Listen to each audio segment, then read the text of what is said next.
최경영의 최강 시사.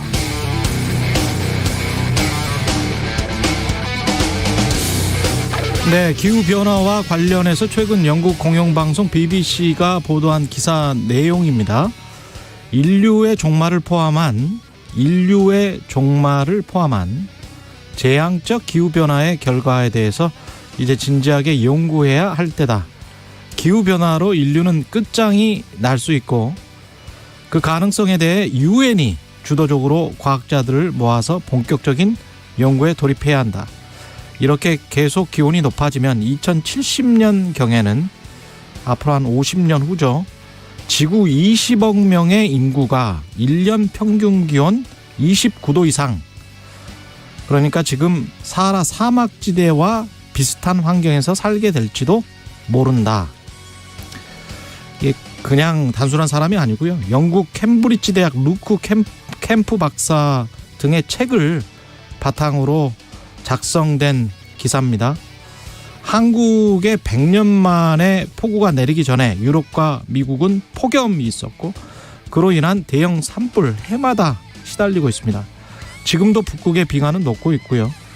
기후변화로 인해서 지구는 사람이 살 수 없는 환경이 되어가고 있고 그런 환경을 만든 건 사람이다 라는 주장, 결코 과장이나 허풍으로만 들리지는 않습니다.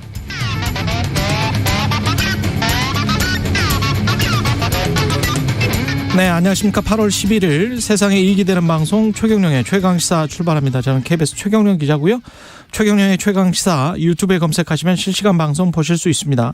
문자 참여는 짧은 문자 50원, 긴 문자 100원이 드는 샵9730 또는 유튜브 무료 콩 어플 많은 이용 부탁드리고요.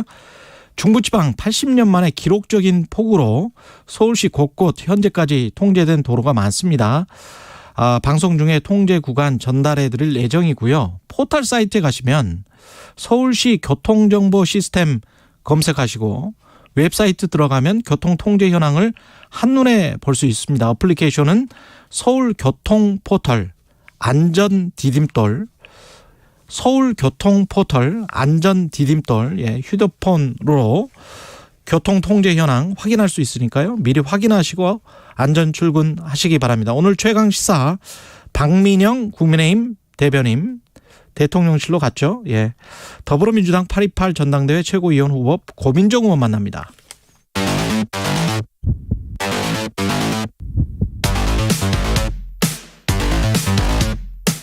오늘 아침 가장 뜨거운 뉴스 언박싱. 자, 뉴스 언박싱 시작합니다. 민동기 기자, 김민하 평론가 나와 있습니다. 안녕하십니까? 안녕하십니까? 비가 조금 내려가서 충청권이 지금 피해를 입고 있는 것 같습니다. 기상청이 내일 새벽까지 충청권을 중심으로 강하고 많은 비가 내리겠다 이렇게 예보를 한 상태고요. 어제 오후 5시를 기준으로 세종, 대전, 충남, 충북 동부 등에는 호우경보가 내려졌고 그밖에 충북 지역, 전북 북부 그리고 일부 경북 북부에도 호우주의보가 발령이 됐습니다. 내일까지 충청권 남부를 중심으로 비가 집중이 돼서 최대 250mm 이상의 많은 비가 내릴 수도 있다는 것을 또 기상청이 예보를 한 그런 상황인데요. 지금 기록적인 호우 때문에 서울, 경기, 강원에서 사망 실종자가 18명으로 늘어났습니다. 중앙재난안전대책본부가 어제 오후 11시 기준으로 사망이 10명, 실종이 8명, 그리고 부상이 19명으로 집계가 됐다고 밝혔는데요. 거주지가 이 파손이 되거나 침수된 이재민도 570세대 723명으로 서울과 경기에 좀 집중이 되어 있습니다. 관련해서 윤석열 대통령이 어제 수도권 집중호우 피해와 관련해서 희생자 명복을 빌며 불편을 겪은 국민들께 정부를 대표해 죄송한 마음이라고 이제 밝혔는데 호우 피해에 대한 사과이자 취임 이후 첫 대국민 사과 메시지로 일단 해석이 되고 있습니다. 그리고 국민의힘하고 정부가요, 폭우 피해가 큰 지역에 대한 특별 재난지역 선포를 적극 검토하기로 했고요. 침수 피해 차량에 대한 신속한 손해보상, 수해 피해 가게에 대한 긴급 생활 안전 자금 등을 지원을 하기로 했는데 한 발짝이 좀 늦은 것 아니냐 이런 좀 비판도 나오고 있습니다. 이게 왜냐하면 지난 9일에 국민의힘이 집권 여당임에도 불구하고 이때 굉장히 좀 많은 집중호우가 있지 않았습니까? 근데 별다른 대응책 안 내놓았거든요. 이때 국민의힘은 당 지도부 교체라든가 비대위 출범을 위한 전국위원회를 개최하느라 굉장히 분주했는데 상당히 좀 이런 부분에 있어서는 좀 한 발짝 늦었다라는 그런 평가도 나오고 있습니다. 그러니까 이 폭우 피해에 대응하는 이제 정권의 어떤 그런 방식이나 뭐 이런 것들에 대해서 국민적인 이제 우려가 지금 생겨 있는 부분이니까 지금 특별재난지역 선포라든지 이런 것들을 좀 속도감 있게 해서 그 우려를 좀 덜어줬으면 하는 생각이 들고요. 이게 근데 또 특별재난지역 선포를 지금 오늘 합시다 해갖고 바로 되는 건 아니고 이 피해 규모나 이런 것들을 또 정확하게 산정을 하고 그렇습니다. 이게 일종의 이제 법적인 기준이나 이런 것들에도 들어맞아야지 이제 가능한 부분이 있어서 그런 부분을 어떻게 잘 이제 피해를 제대로 잘 파악하느냐 이런 것들이 핵심이 될 것 같아서 그것도 이제 정부의 능력 아니겠습니까? 그래서 정부가 능력을 발휘해 주기를 좀 기대를 하고 이게 비가 워낙 이제 그 비구름대가 이제 이 남북으로 좁게 형성이 돼 있다 보니까 시시각각도 이 피해 상황을 얘기를 하는 것도 시시각각 상황이 달라가지고 여러모로 그렇죠. 좀 혼란스러운 부분들이 있습니다. 어제 다행히 뭐 충청권의 인명 피해는 뭐 많이 발생 안 했다. 그리고 경미한 피해였다. 뭐 이렇게 보도도 나오고 그렇게 이제 발표도 됐는데 또 SNS나 이런 데 보면은 청주나 이런 데서는 막 큰 물난리 이게 지금 도심 우리 수도권 도심하고 비슷한 상황처럼 된 부분도 있다. 이렇게 나오고 있거든요. 그러니까 예. 비가 잠시 그쳤다고 해서 안심할 수 있는 상황이 아닌 것 같아서 여러모로 좀 대비를 잘 하시고 그런 것들이 필요하겠습니다.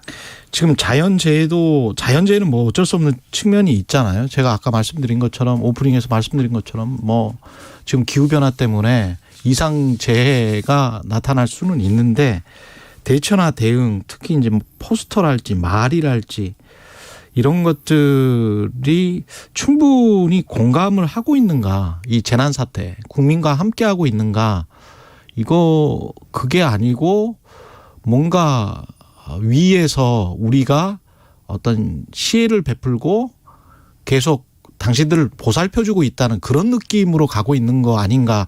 특히 홍보 포스터는 이제 삭제를 했다고 하는데 그 대통령실에 사진 올린 거 있지 않습니까? 네.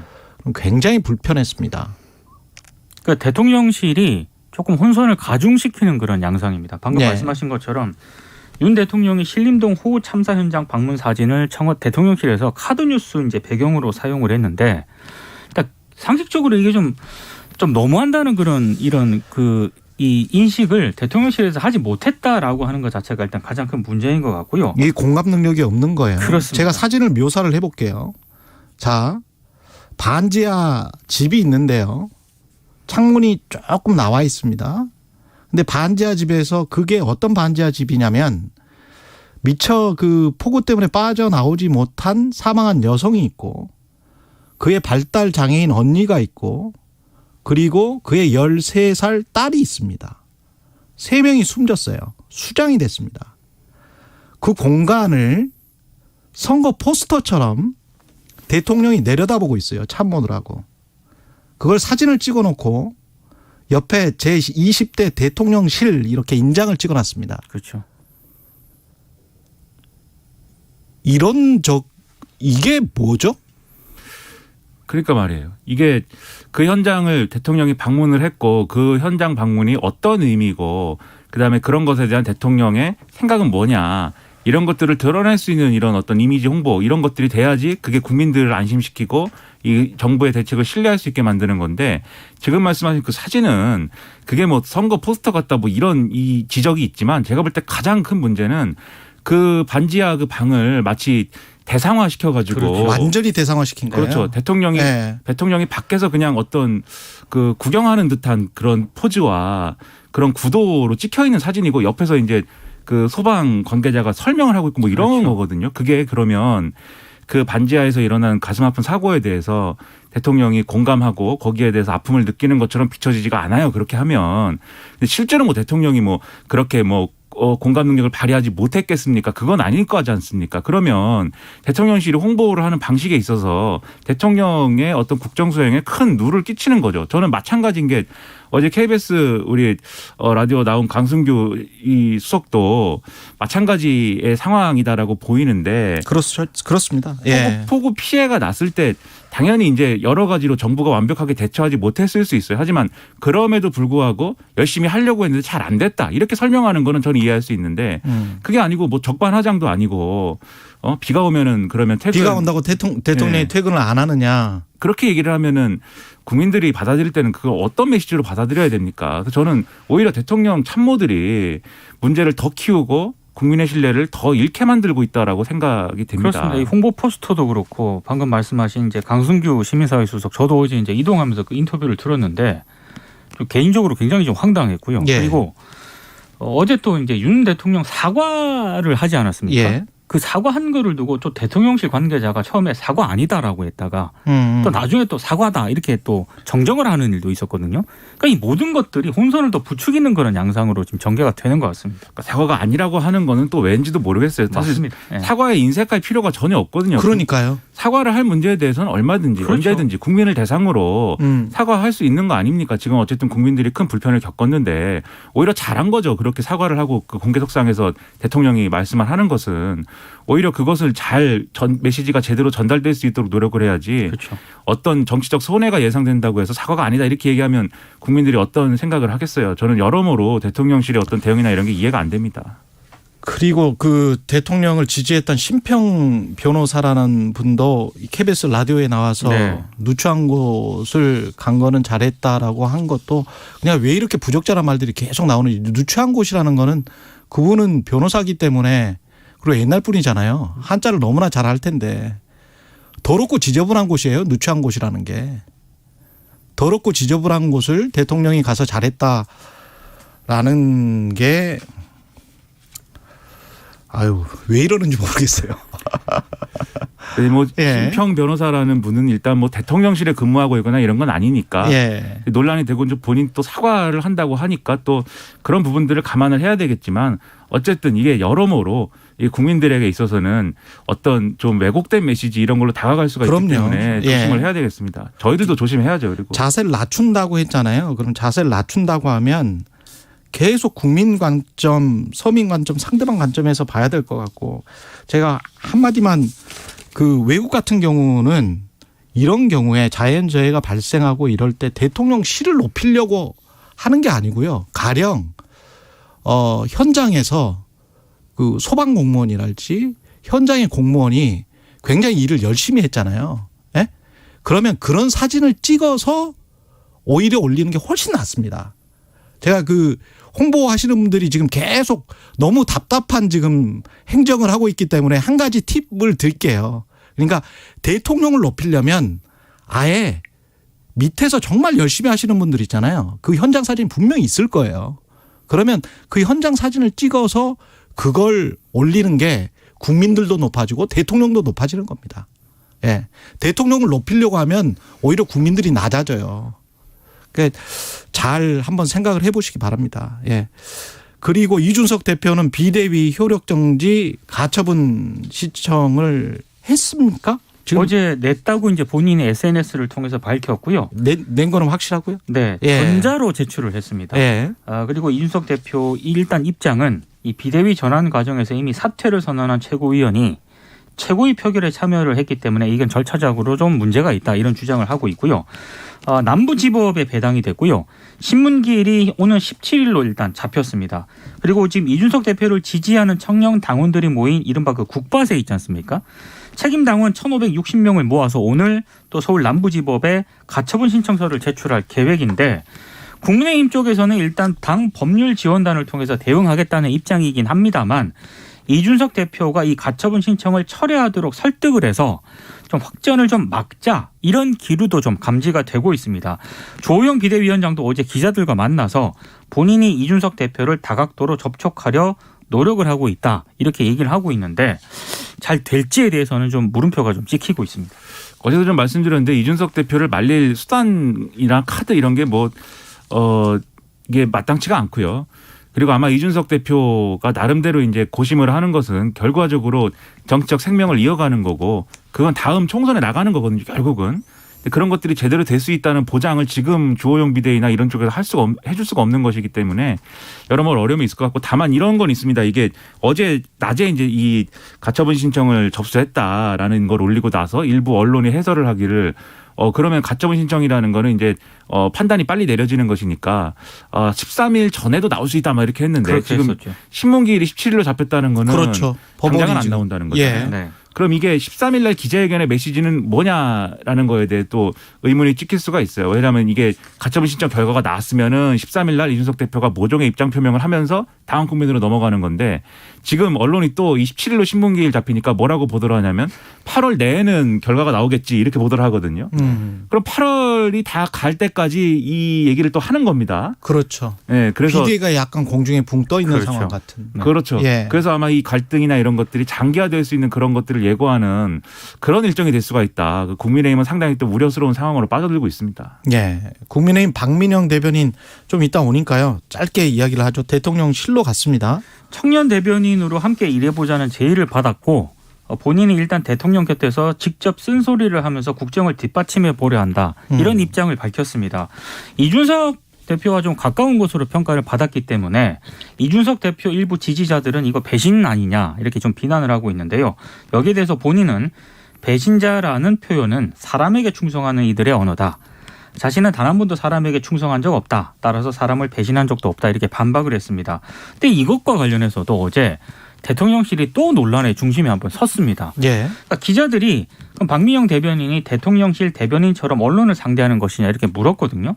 근데 여기에 대해서 대통령실 관계자가 상징적인 의미라고 보면 된다. 이렇게 얘기를 했습니다. 그래서 그러면 대변인이 아니지 않느냐 기자들이 물으니까 여기에 대해서 뭐 강인선 대변인과 이재명 부대변인이 브리핑을 할 것 같다. 상징적인 의미라고 봐주면 된다라고 재차 강조를 했거든요. 굳이 이렇게 강조를 할 필요가 있었는지에 대해서는 약간 좀 의문이 좀 듭니다. 이런 의문이 있다 보니까 어제 관련 뉴스에 이제 붙은 댓글이나 이런 걸 제가 쭉 보니까 그런 지적들이 있어요. 이게 좀 이런 인터넷에서 하는 얘기니까 감안하고 들으시면은 아 이게 뭐 한 자리 줘놓고 조용히 하라는 뜻 아니야? 뭐 이런 거를 막 다는 사람들이 있단 말이에요. 예. 그러니까 이게 그런 걸로 비춰지지 않게 하기 위해서는 대통령실이 이분을 영입하고 이렇게 일을 시킨 취지를 충분히 살려서 이 소위 말하는 MZ세대, 2030 세대의 목소리를 이분을 통해서 전달하도록 하고 또 이분이 나름대로 대통령실 대변인이지만 언론 인터뷰 특히 KBS 라디오 이런 나와서도 자유롭게 이 정권에 대해서 비판할 말은 하고 할 말을 할 수 있도록 보장해주고 역할을 정확하게 줘야 그래야 이제 방금 말씀드린 그런 시각을 불식시킬 수가 있는 거거든요. 모호한 것 같아요. 근데 대변인인지 청년 대변인이라는 게 직접 기자들에게 브리핑을 하는 건지 그거는 대통령실이 모호하게 답변한 것 같습니다. 그렇죠. 그러니까 예. 그런 얘기가 나오면은 그러면 이게 아까 말씀드린 댓글처럼 그런 평가 벗어날 수 없는 거죠. 그리고 여기에 대해서는 이분에게 힘을 실어주려면은 대통령이 힘을 실어주는 어떤 액션이 있어야 되는 거지 그냥 임명해 놓고 그냥 나 몰라라 하면 안 되는 겁니다. 그러면. 예.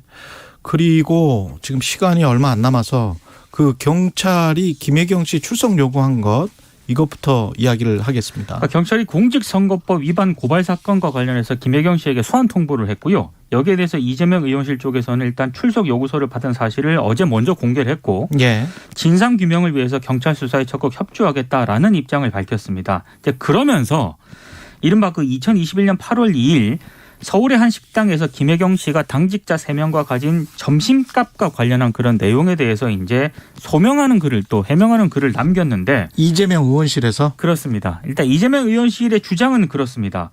지난해 8월 2일 이 김혜경 씨가 민주당 국회의원 부인 3명과 이 서울 한 음식점에서 점심 식사를 했고요.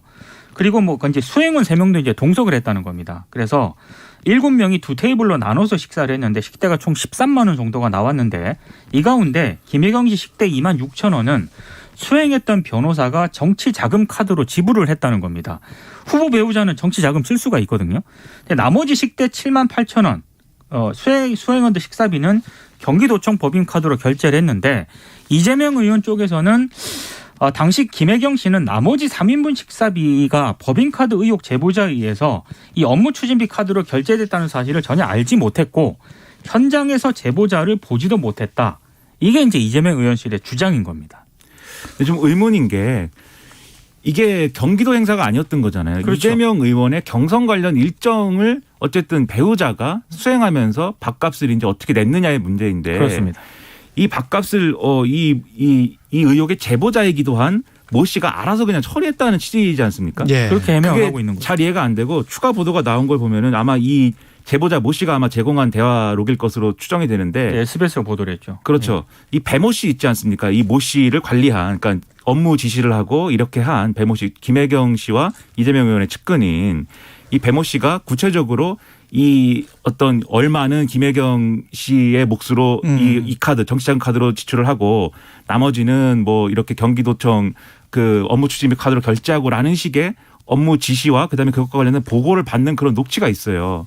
그럼 배모 씨는 또 어쨌든 이 두 사람 배모 씨하고 모 씨는 경기도청 공무원인데 이재명 의원 경선과 관련된 일정을 김혜경 씨와 이재명 의원이 모르게 이 카드, 이 업무 추진비로 그냥 알아서 이 일정을 다 파악해가지고 쫓아다니면서 결제를 했다는 거냐. 왜냐하면 이 업무 추진비로 결제된 것 자체는 사실인 거잖아요. 지금 그렇죠. 이거를 되돌릴 수는 없는 거잖아요. 예. 그러면 이게 이 해명으로 충분한 거냐는 큰 의문이 남거든요. 지금. 그래서 이렇게 해명이 안 되는 방식의 사실관계를 얘기할 게 아니고 정확하게 얘기를 해줬으면 좋겠어요. 그냥 모른다라고 하는 게 납득이 되는 것인가 상당히 좀 의문이 남습니다. 이거는.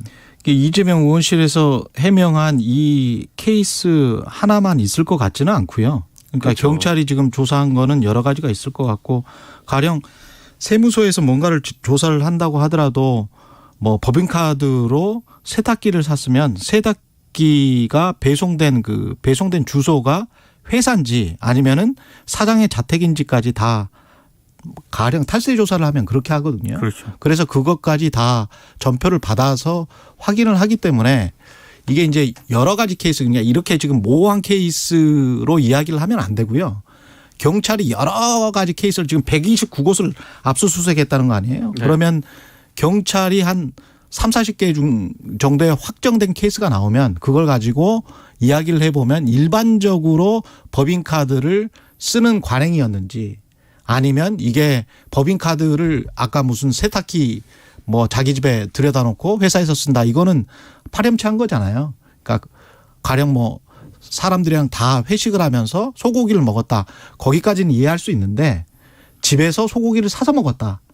이거는 납득이 안 가는 법인카드 사용이거든요. 그러니까 그런 케이스들이 얼마나 많이 나오는지를 좀 보는 것이 좋을 것 같습니다. 그렇습니다. 그리고 예. 요게 그중에서도 약간 문제 소지가 있는 것은 공직선거법 위반 혐의로 고발이 된 사건이잖아요. 그 예. 공직선거법 위반인 혐의인 것이 경선 관련한 모임이었다라는 것 때문에 그래요. 그렇죠. 그래서 이게 이 업무 추진비를 그냥 법인카드로 사용한 거에 한 단계 더 나가는 어떤 그런 수사가 될 수가 있어가지고 이재명 의원 쪽은 상당히 좀 그러니까 이거에 대해서 긴장을 하고 있는 겁니다. 정치자금 쪽으로 생각을 하고 있는 거예요. 위반 고발 사건과 관련해서 김혜경 씨에게 소환을 통보를 한 거기 때문에 그래서 아마 이 부분에 대해서 직접적으로 해명을 한 것으로 보입니다. 알겠습니다. 자, 뉴스 언박싱 민동기 기자 김민아 평론가였습니다. 고맙습니다. 고맙습니다. KBS 1라디오 최경영의 최강시사 듣고 계신 지금 시각 7시 42분입니다.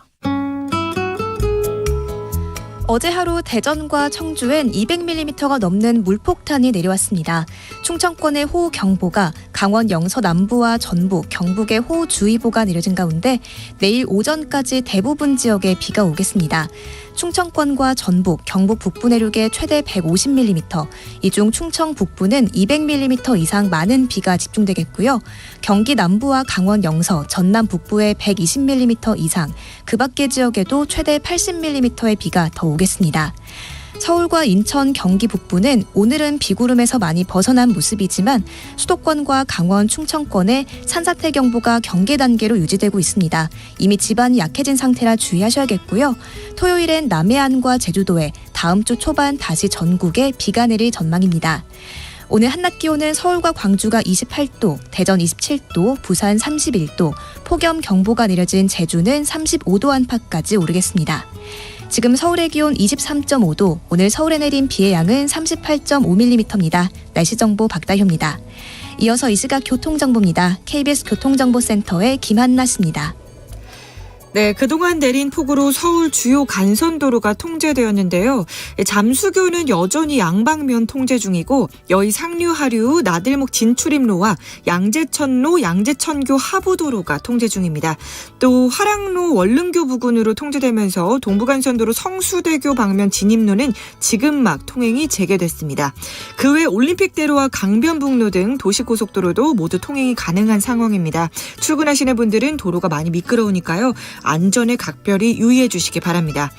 고속도로는 경부고속도로 부산 방면 남사 부근 5차로에서 사고가 나서 동탄 분기점에서 남사 진위나들목 9km 여파받고 있고요. 경인고속도로 인천 쪽으로도 서운 분기점에서 서인천 나들목까지 사고 때문에 밀리고 있습니다. KBS 교통정보센터였습니다. 오늘 하루 이슈의 중심. 당신의 아침을 책임지는 직격 인터뷰. 여러분은 지금 KBS 1라디오 최경영의 최강 시사와 함께하고 계십니다.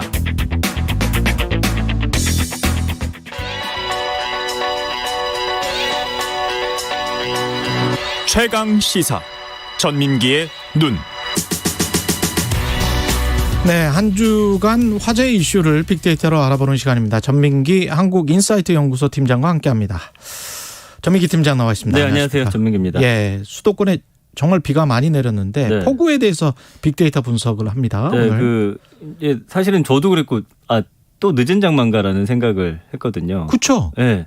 근데 이게 기상청이 올해 중부지방 장마가 지난 6월 25일 시작해서 7월 26일에 끝났다고 밝혔습니다. 그래서 이 기간에 비가 온 날이 18일 정도였고 강수량이 378.3mm 중부지방 평균인데요. 예. 근데 이게 장마라는 게 초여름에 그 북태평양 고기압이 확장되면서 북쪽의 그 찬 성질에 공기 덩어리하고 충돌하면서 이제 형성된 전체 전선상에서 내리는 비라고 정의가 되는데 초여름에. 그렇죠. 지난 8일에 서울 동작구에서 하루 동안 381.5mm가 내렸거든요. 장마 기간 동안 초여름 장마 기간 동안 378mm 내렸는데 18일 내린 것보다 하루 내린 비가 더 많았어요. 예. 근데 이거는 장마가 아니다. 이렇게 이야기를 합니다. 이유는 그러니까 똑같은 정체 전선에 의한 비인데 예. 그 왜 그러냐면 이제 그 장마 백서라는 게 있더라고요. 기상청이 발간한 게. 예. 우리나라의 주요 강수식인데 동아시아 몬순 시스템의 일부다. 그리고 여름철 우리나라를 포함하는 동아시아 지역은 남쪽에 온난스뷴한 열대성 기단하고 북쪽에 한냉스뷴한 한대성 기단이에요. 그러니까 찬 공기하고 뜨거운 공기가 만나서 정체가 되면서 이제 거기서 비가 내리는 거거든요. 예.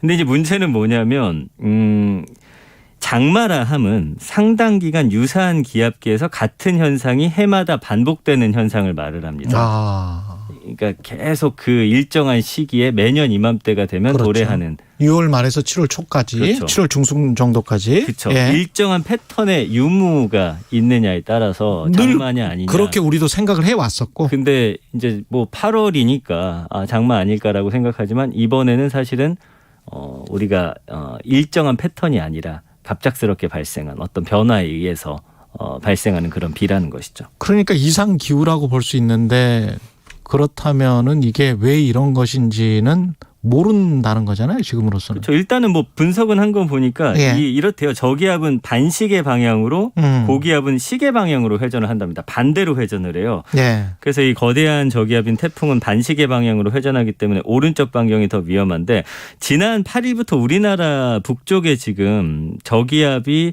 아예 다리를 틀고 있고요. 시계 반대 방향으로 돌면서 차고 건조한 공기를 이제 밑으로 내려보내고 있고요.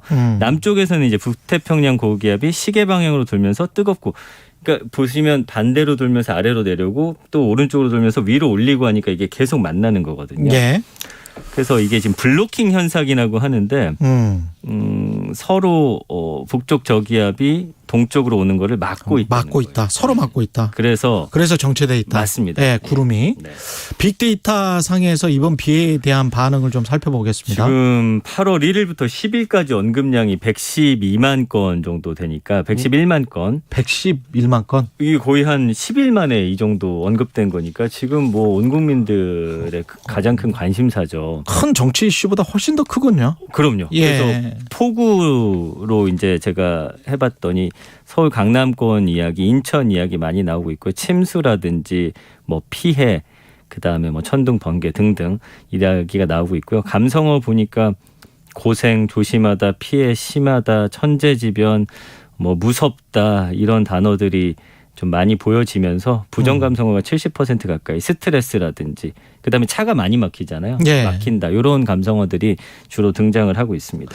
전문가들은 뭐라고 합니까? 이렇게 폭우가 많이 이게 이제 쏟아진 이유. 기후 변화 말고는 지금 설명할 길이 없다라는 것이죠. 다만 이제 기후 변화하고 상관이 있을 거라는 거는 이제 추정일 뿐이고 추정이죠. 직접적인 원인 규명이 된 건 아닙니다. 그래서 상관관계는 있지만 인과관계가 증명된 건 아니고요. 그래서 2014년부터 18년에 장마철 강수량이 줄어드는 경향을 보였는데 2020년에는 사실 또 굉장히 많은 비가 왔었거든요. 그랬죠. 예. 그래서 이게 기후 패턴이 변했다는 걸 알려면 적어도 20년 이상의 기간이 필요한데 최근의 변화는 매년 달라지고 워낙 또 변화무쌍하기 때문에 이거 아주 특이한 기상 현상들이 일어나고 있는 것이어서 이거를 사실은 또 정의를 내리려면 내년 자료 해서 또 축적이 그렇죠. 돼가지고 뭔가 분석을 해야 되는데 예. 지금 기상 이변 외에는 설명할 길이 없다. 뭐 이렇게 이야기를 하고 있죠. 근데 인간도 하나의 이제 동물이잖아요. 그래서 네. 우리가 동물적으로 느끼는 게 있지 않습니까? 네. 기후가 뭔가 아열대성으로 변한 거 아닌가? 뭐 이런 거 맞아요. 우리가 서로 이야기를 많이 하잖아요. 그렇습니다. 우리나라 기후가 좀 과거하고는 다른 것 같아. 네네네. 예. 그 얼마 전에 제가 이제 한 환경 보고서를 좀 보니까 우리가 이제 기후 위기를 이제 지구 평균 기온이 한 2도 정도 올라가는 걸로 설정이 돼 있더라고요. 그랬죠. 근데 예, 지금은 3.9도까지 폭을 좀 넓혀가지고 이거를 폭넓게 봐야 된다. 그 지구 온난화라는 데 단순히 그 지구가 뜨거워지는 것만 의미하는 게 아니라 성층권에 있는 구름의 양도 줄어들게 된대요. 그러면 예. 뜨거워지는 속도가 훨씬 더 빨라지기 때문에 전반적인 이 환경에 대한 그렇죠. 시스템이 변화돼야 되고 좀 전 세계적인 관심이 좀 필요한 때여서 예. 예, 좀 그런 것 같습니다. 많은 분들이 관심 갖고 있어요. 기후 위기에 대해서. 사실 구조적인 문제가 심각한데 예. 예. 그런데 SNS에서는 화제성 사진들만 많이 올라오고 있네요. 그렇죠. 그 예. 서울 전역에 내린 집중호우로 특히나 이제 9일에 SNS에 올라온 사진들, 특히 그 서울 서초관 아파트 앞에서 침수된 차량 본넷 위에 올라가서 이제 비가 먹기를 기다리는 시민의 모습이 큰 관심을 얻었습니다. 정장 입고 계셨고 휴대전화로 현장 촬영하고 있는데 이 사람 두고서 이제 서초동 현자다. 그 난리 속에서도 평온한 모습처럼 보였나 봐요. 예. 예, 그리고 이제 서울 관악구 신림동 일대 침수된 도로에서는 이 사람을 찍은 사람은 누굴까요? 뭐 밖에 있는 분이셨겠죠. 예. 그리고 이제 그분은 이제 신림동 펠프스라는 또 별명 붙었고 신림동 펠프스는 뭐? 이분은 그 신림동 일대 침수된 도로에서 수영을 하시는 분이 있었어요.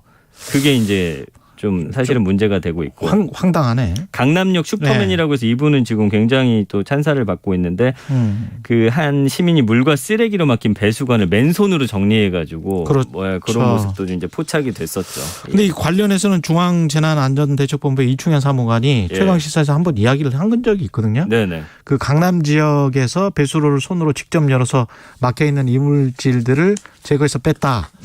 미담이라고 소개가 되고 있는데 위험할 수 있다는 건가요? 위험하죠. 그렇죠. 위험하답니다 이게. 맞아요. 그래서 어느 곳에서 감전 누전이 네. 발생할지를 모르는 상황이기 때문에 맨손으로 뭐 아무것도 안 맞아요. 보이는 물 속에서 뭔가를 하는 거는 네.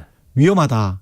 하지 말라. 네. 예. 맞아요. 이 세 가지 이 사례에 대해서 전문가들이 이야기를 했는데 그 서초동 현자 있잖아요. 차량 네. 위에 앉아서 구조하고 있는 모습. 이거는 전문가가 적절한 조치였다고 평가를 했습니다. 그렇죠. 그거는 적절한 조치다. 물에서 대피하려면 더 위험할 수 있기 때문에 예. 물이 더 불어나지 않는 상황이면 그렇게 기다리는 게 더 안전하다. 그렇죠. 근데 이제 신림동 펠프스 같은 경우는 만약에 생존을 위해서 부득이하게 수영했다면 불가피한 조치인데 예.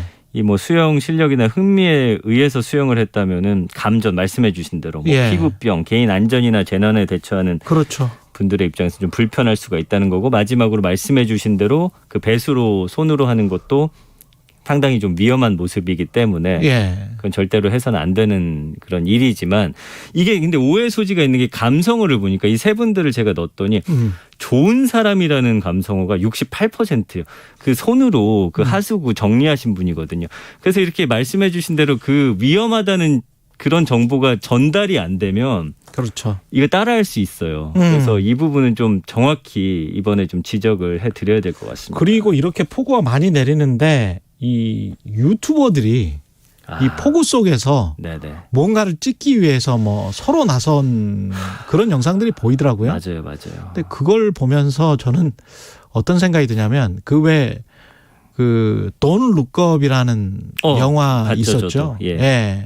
환경 재난이 오고 있는데 그 선정적인 것들만 계속 찾아서 그런 발언들, 그런 허위 사실들, 정치적 목적으로 하는 거죠. 정치적 목적으로 예. 또 하는 것들도 있었고, 네. 물론 이제 그 영화에서는 그랬습니다만은, 근데 자꾸 이제 사람들이 그 가십성으로만 이렇게 그 관심을 두고 네. 그것만 찾아보고 또 그걸 이용해서 유튜버들이 뭔가를 찍는다는 거는 사실은 장사를 하기 위한 측면이 다 있거든요. 돈이죠. 예. 그 민문화의 폐예요. 그러니까 짧게 소비하면서 관심만 얻으려는. 예. 근데 이런 어떤 어떻게 보면은 굉장히 그 자연 재해 속에서도 그러니까요. 그런 일들이 벌어진다라는 게 그러니까 사람들 죽고 있는데 거기에서 본인이 살려고 수영을 했다면 네. 그거는 뭐 어쩔 수가 없는 거지만 네. 뭔가를 보여주기 위해서 그렇죠. 그다음에 과시하기 위해서 그런 행동을 했다면 그건 아닌 것 실제로 같아요. 한 여성분을 구한 사례도 있긴 하거든요. 한 남성분이. 그러니까요. 예. 그러니까 예. 그거 좀 구별해야 될 것 같습니다. 소비하는 입장에서 사실은 주의해야 될 부분. 그렇죠. 소비자들도 조금 좀 주의를 해 주시면 좋을 것 같습니다. 지금까지 전민기 한국인사이트 연구소 팀장이었습니다. 고맙습니다. 감사합니다. KBS 1라디오 최경영의 최강시사 1부는 여기까지고요. 잠시 후 2부 박민영 국민의힘 대변인 그리고 고민정 더불어민주당 의원 만나봅니다.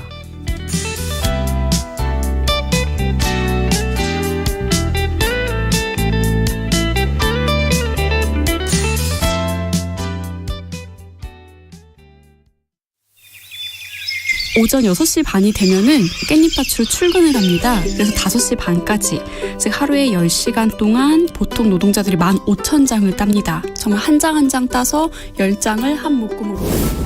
2022 KBS 연중기획 기억을 기록하다. 이 깻잎이 손으로 시작해서 손에서 끝나는 작물이라고 얘기를 해요. 약간 지겨운 노동이죠. 쭈그려 앉아서 깻잎 짤 때 똑똑 소리가 나거든요. 그래서 똑똑똑똑, 아 이게 돈 버는 소리다. 지겨워서 이제 음악을 조금 들으면서 지루함을 달래기도 하고 본국에 있는 아이랑 영상 통화를 또 하면서 깻잎을 좀 따기도 하고. 여러분이 막 고속도로를 가다가 비닐하우스 가운데 검은색이 쳐져 있는 비닐하우스는 대부분 어김없이 사람이 산다고 봐도 돼요. 창문도 없고 그 한 집에 5명이 살고 월세로 1인당 20만 원. 제일 좀 어려운 건 화장실 문제입니다. 사실 냄새가 안 좋잖아요. 그래서 머리에 이렇게 비닐 캡을 쓰고 냄새를 막기 위해서 한 노동자가 저를 정말 이렇게 쏘아보면서 언니 집 안 좋아요. 월세 비싸요. 깻잎을 보면 와, 이 많은 걸 누가 다 땄을까? 깻잎 한 장 뒤에 혹시 이주 노동자들이 임금체불 당하진 않았을지, 열악한 숙소에 살면서 깻잎은 따지 않았을지, 오늘 먹었던 달걀, 고기 이런 것들이 정말 다 이주 노동자 손을 거쳐서 옵니다. 그래서 이분들의 노동력에 기대어 살고 있다는 생각을 좀 했으면 좋겠습니다. 이주 인권 연구가 우춘희 씨는 기억합니다. 한 해 한국에 들어오는 이주 노동자는 5만여 명, 농어촌 일손의 절반 정도를 차지합니다. 하지만 그들이 처한 현실은 화장실 냄새만큼이나 지독합니다. 그들의 인권을 깻잎과 맞바꾼 것은 아닌지 당신과 대한민국의 기억 KBS가 기록합니다.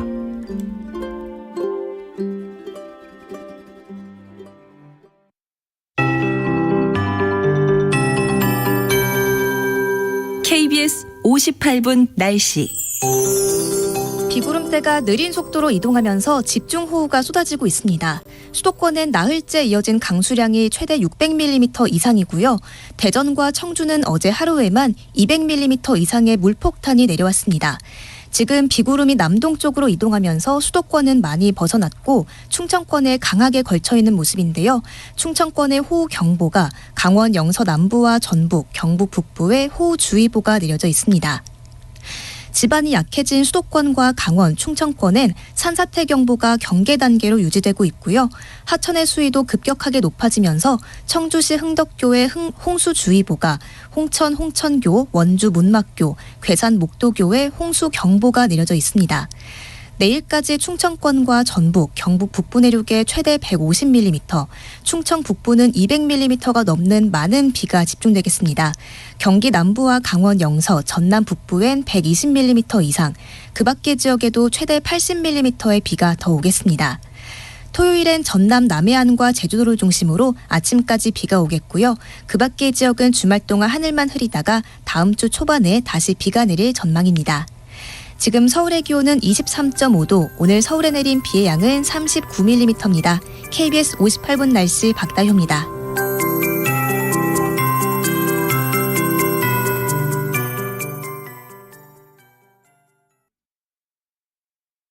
정성을 다하는 국민의 방송 KBS가 8시를 알려드립니다.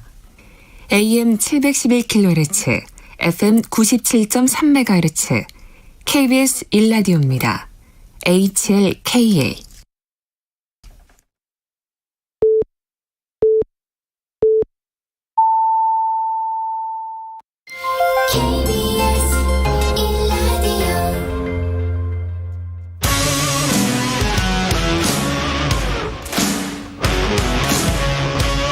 오늘 하루 이슈의 중심 최경영의 최강 시사.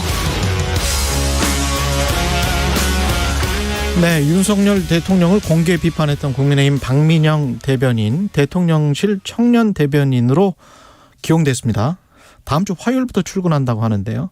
93년생 이준석 키즈로 불리던 박 대변인 93년생이면 30살입니다. 대통령실 행을 두고 반응들이 다양한데요. 직접 만나서 이야기 들어보겠습니다. 국민의힘 박민영 대변인 나와 있습니다. 안녕하세요. 안녕하세요.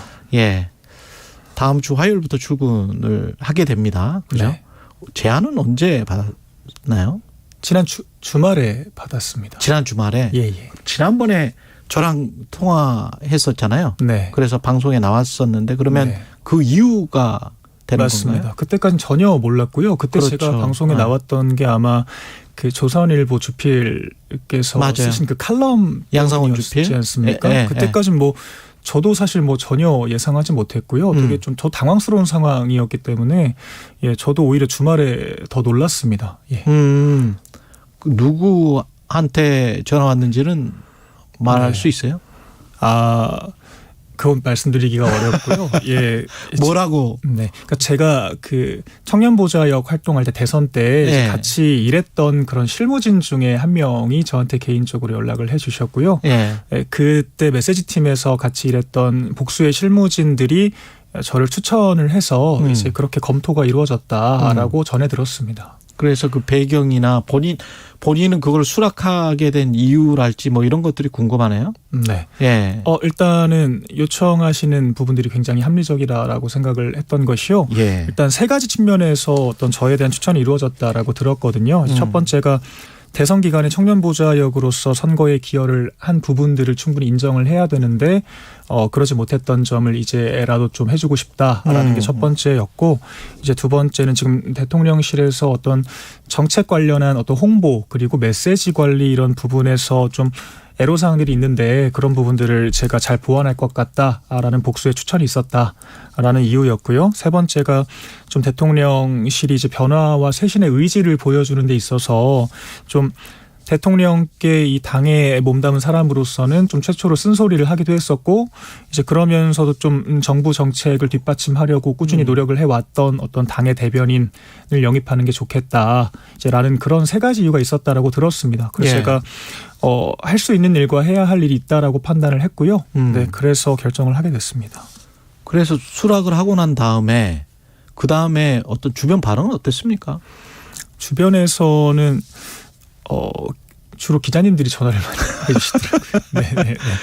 네, 축하한다는 말씀과 함께 이제 이런저런 질문들을 해주시고, 뭐 이제 지인분들께서도 이제 사실 고생길이라는 말을 많이 해주시더라고요. 그러니까 왜냐하면 지금 지지율이 20%대까지 떨어진 상황에서 다시 반등의 모멘텀을 만들어야 하는 상황이니까요. 좀 중압감이 있을 거다. 이제 이런 의미에서 좀 덕담 과 우려의 말씀을 같이 해주셨습니다. 어떤 일을 할 수 있을 것 같아요? 변화와 쇄신의 의지를 담고 기사에도 무슨 상징적인 의미로 받아들여 달라, 대통령실에서도 그렇게 이야기를 했더라고요. 그러니까 본인에게 주는 어떤 부담감도 있을 것 같긴 합니다.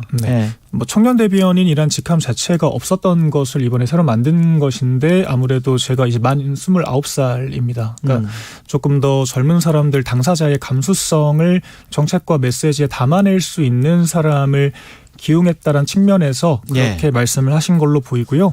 제가 실제 선거 때도 했던 것이 어떤 보도자료나 정책 같은 것들이 나갈 때, 특히 청년 관련된 것들이 나갈 때 충분히 당사자성을 반영하지 못했던 부분들, 제가 이러면 안 된다라고 쓴소리를 강하게 했었거든요. 이제 그런 부분들을 제가 또 할 수 있을 것 같고요. 대통령실에서 또 정부 어떤 정책 같은 것들 홍보에서 어떤 식으로 이제 워딩을 만들어야 하는지, 메시지에서 또 어떤 변화가 필요한지, 이런 것들 함께 고민하고 논의를 할 것 같습니다. 근데 대통령실 대변인실이거든요. 그러면 대변인은 국민에게 이야기를 하는데 아무래도 대통령의 입장에서 대통령의 편에서 이야기를 할 수밖에 없는데 대통령에게 쓴소리를 하는 메시지가 나갈 수가 있습니까? 메시지를 내겠다는 의미가 아닙니다. 안에서 이 조율과 타협의 과정이 필요한데 이제 그런 것들이 충분히 이루어지고 있지 못한 점, 그러니까 젊은 세대의 어떤 감수성 같은 것들이 충분히 메시지에 반영되지 못한 부분들이 있다면 제가 그렇게 될 수 있도록 안에서부터 쓴소리를 하겠다라는 이야기죠. 신주호 국민의힘 부대변인은 그 자리가 쓴소리하는 자리인가 이렇게 이야기를 했는데, 그리고 장성철 교수도 박 대변인이 대통령실 제안받고 메시지가 좀 달라졌다. 그러니까 뭐 대외적으로 쓴소리를 하겠다라는 이야기를 오해를 하신 것 같습니다. 그 신주호 부대변인은 이후에 따로 또 전화가 와서 오해한 부분들이 있었다면서 또 사과를 하더라고요. 글을 금방 썼다면서.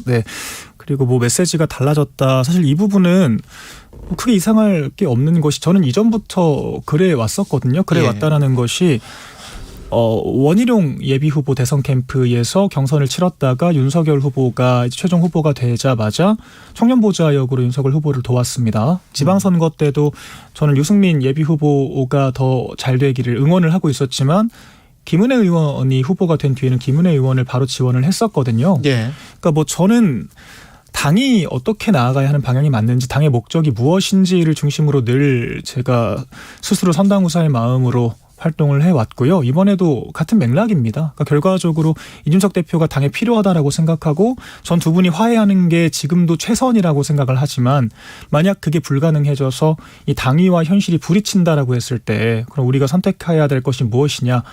결과적으로 이 대통령과 당이 국민들을 잘 이끌어 나가는 것이, 국민들께서 잘 살 수 있도록 만들어드리는 것이 더 우선시 될 수밖에 없는 부분이거든요. 전 그런 측면에서 판단을 했던 것이고요. 그러니까 오히려 제가 그렇게 판단을 했기 때문에 이제 그런 부분들을 또 평가를 해주신 게 아닌가 싶습니다. 윤석열 정부가 많이 남아있기 때문에 그 기간 동안 어떻게든 이제 성공한 정부를 만들기 위해서는 가서 일을 해야 되는 것 아닌가.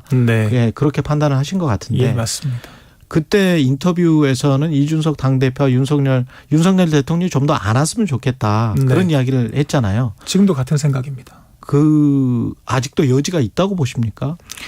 그 여지가 있기 위해서 저는 좀 양쪽에서 너무 강대강의 좀 투쟁 상황을 만들지 않아야 한다라고 계속 이야기를 했던 거고요. 사실 결정적으로 제가 좀 위험 상황이라고 생각을 했던 것은 이준석 대표가 한심하다라고까지 표현을 하셨을 때, 사실 이렇게 되면 우리가 민주당보다 야당보다 더 강한 어떤 표현을 통해서 저희 여당 내에 대통령을 공격하는 게 되는 건데, 그럼 저희가 어떻게 좀 이런 대표의 행보를 어떻게 지지하고 지원할 수 있겠는가. 사실 제가 이런 우려를 전하기도 했었거든요. 근데 이제 그런 맥락에서 결과적으로 이 강대강으로 하나를 최후의 선택을 해야 된다면 대통령과 함께 가는 게 맞다라고 제가 그때부터 이야기를 했습니다. 이준석 대표는 SNS에서 박 대변인에게 충성을 요구한 적 없고 충성을 받은 적도 없고 충성을 받지 않았으니 배신도 아니다, 이렇게 적었는데 그 말 자체에 이미 배신자 프레임이 있어버려요?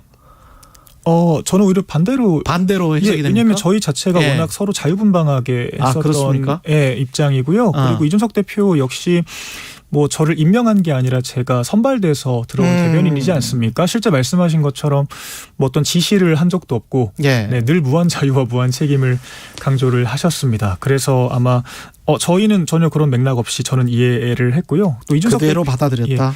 이준석 대표가 약간 예전에 사석에서 좀 어떤 이야기를 했었냐면, 저에 대해서 평가를 하는데, 제가 바른정당에서 6개월 활동하고 바로 군대를 갔습니다. 그러다 보니까 좀 정치권으로부터 멀어졌고 특정 계파에 속하지 않게 되었는데, 이제 그런 계파에 속하지 않은 어떤 중립적인 입지에 있는 게 저한테는 굉장한 좀 강점이다.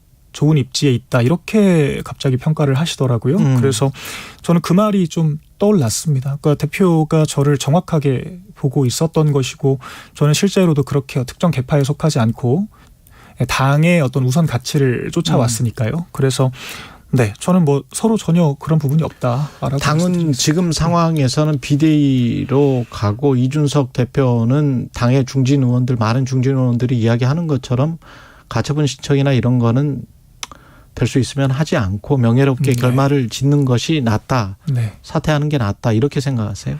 뭐 저는 사퇴까지는 뭐 말씀드리고 싶지는 않고요. 예. 왜냐하면 지금도 뭐 혁신형 비대위가 됐을 때 6개월 뒤에 돌아올 수 있는 여지가 있으니까요. 그런데 가처분 같은 경우에는 그 가능성을 좀 낮출 수 있는 오히려 그런 결정이기 때문에 이준석 대표에게 인용이 되든 기각이 되든 도움이 안 된다라고 생각을 해서 그렇게 말씀을 드렸습니다. 그러니까 인용이 됐을 때는 어떤 당에 벌어질 혼란 상황에 대해서 책임을 뒤집어쓰게 될 수밖에 없는 것이고요. 기각이 됐을 때는 결과적으로 당과 법적 분쟁을 한 상황에서 정말 끝장을 보는 그런 상황이 되는 거지 않습니까? 그러니까 정치적인 리스크가 너무 크다라고 생각을 합니다. 그래서 기각이 되든 인용이 되든 실익이 없고 당 입장에서도 이준석 대표가 돌아와야 할 집을 망가뜨리는 형국이 될 수가 있기 때문에 저는 어떻게든 이게 회복을 원한다면 안 하는 것이 좋다 이렇게 말씀을 드린 것이었습니다. 아까 말씀하신 전제가 혁신형 비대위가 되면 돌아올 수 있다 이렇게 이야기를 하셨잖아요. 네, 6개월 이상 그렇죠. 비대위가 혁신형 꾸려지니까요. 비대위가 네. 될 수 있습니까? 일단 뭐 주호영 의원 같은 경우에는 5선 중진 의원이지 않습니까? 사실 조기 전대를 위해서 몇 달만 머무르다가 가라고 하기에는 이제 그런 부분에 대해서 또 어떤 불만을 표출을 또 하셨지 않습니까? 근데 그게 또 당에선 조율되어야 하는 부분인데 저희가 이 당이 위기 상황에서 어찌되었든 자기 헌신을 하신 만큼 좀 폭넓게 권리를 보장해 줄 수 있다라고 저는 생각을 하거든요. 예. 그래서 네, 그런 부분에서 가능성이 아예 없지는 않다라고 생각했습니다. 이 대통령실에 들어가는 분에게 이제 쓴소리를 할 수 있는지 없는지에 관해서 네. 리트머스 시험지가 될 것 같은데요. 네. 지금 현재 홍보나 정책, 메시지 전달 거기에 이제 기여를 할 수 있을 것 같다 그런 말씀을 하셨잖아요. 네. 어떤 문제가 있습니까?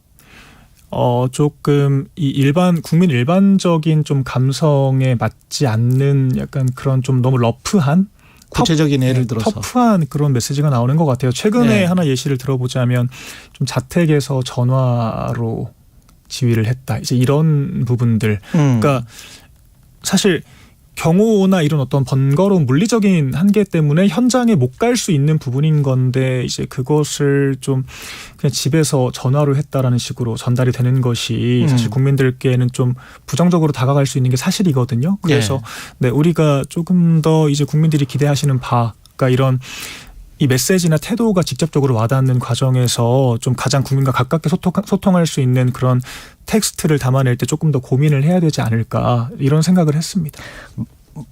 자택에 있을 수밖에 없었다고 판단을 하는 겁니까? 아니면 자택에서 돌아가서 집무실로 돌아갈 수 있었다라고 네. 생각을 하세요? 그러니까 그 행동 자체는 어떻게 생각하세요? 네. 뭐 판단을 한다라고 했을 네. 때 뭐 집무실에 계속 뭐 머무르는 판단을 하셨을 수도 있을 것이고 예. 뭐 상황이 여의치 않더라도 어떻게든 또 집무실로 가는 뭐 선택도 있었을 것인데 뭐 그 대통령실에서 당시 상황을 제가 그 상황을 다 모르니까요. 예. 현장 상황을 고려해서 판단을 하신 것이겠죠. 그런데 이제 그게 어쨌거나 국민적 눈높이에는 맞지 않은 결정이었을 수 있다. 뭐 이렇게는 생각합니다. 그 반지하 그 사망하신 분들 한 3명 있는데 거기에 네. 그 사진 있지 않습니까? 예, 예. 하드뉴스. 이거는 처음부터 누가 생각을 하고 찍고 올리고 그랬을까요? 어떤 부분에서 문제가 있었다고 보세요? 제가 뭐 어떤 절차를 통해서 그렇게 릴리즈가 되었는지까지는 확인할 수가 없는데요. 일단 그 역시 사실 메시지와 같은 맥락이라고 볼 수 있을 것 같습니다. 그러니까 어떤 뭔가 국민들께 좀 감성적으로 다가가려고 하는데 오히려 이제 그런 것들이 그 눈높이에 맞지 않아서 좀 역효과가 나는 그런 사례 중에 하나로 보이거든요. 예. 그래서 좀 이런 부분들이 좀 당사자의 감수성들이 담겨야 되고 좀 여러 사람들의 이제 의견 취합과 좀 검수 과정을 거쳐야 되지 않을까라는 생각이 들었습니다. 그러니까 사실 뭐 제가 선거 캠프에서도 일을 해봤지만 이 몇 사람 손만 더 거쳐도 훨씬 완성도 있는 그런 결과물이 나오는데 이제 아무래도 좀 그런 과정들이 없다 보면 좀 실수가 나오기 쉽거든요. 네, 그래서 아마 제가 들어가 보면 또 더 많은 게 보이지 않을까 싶습니다. 네.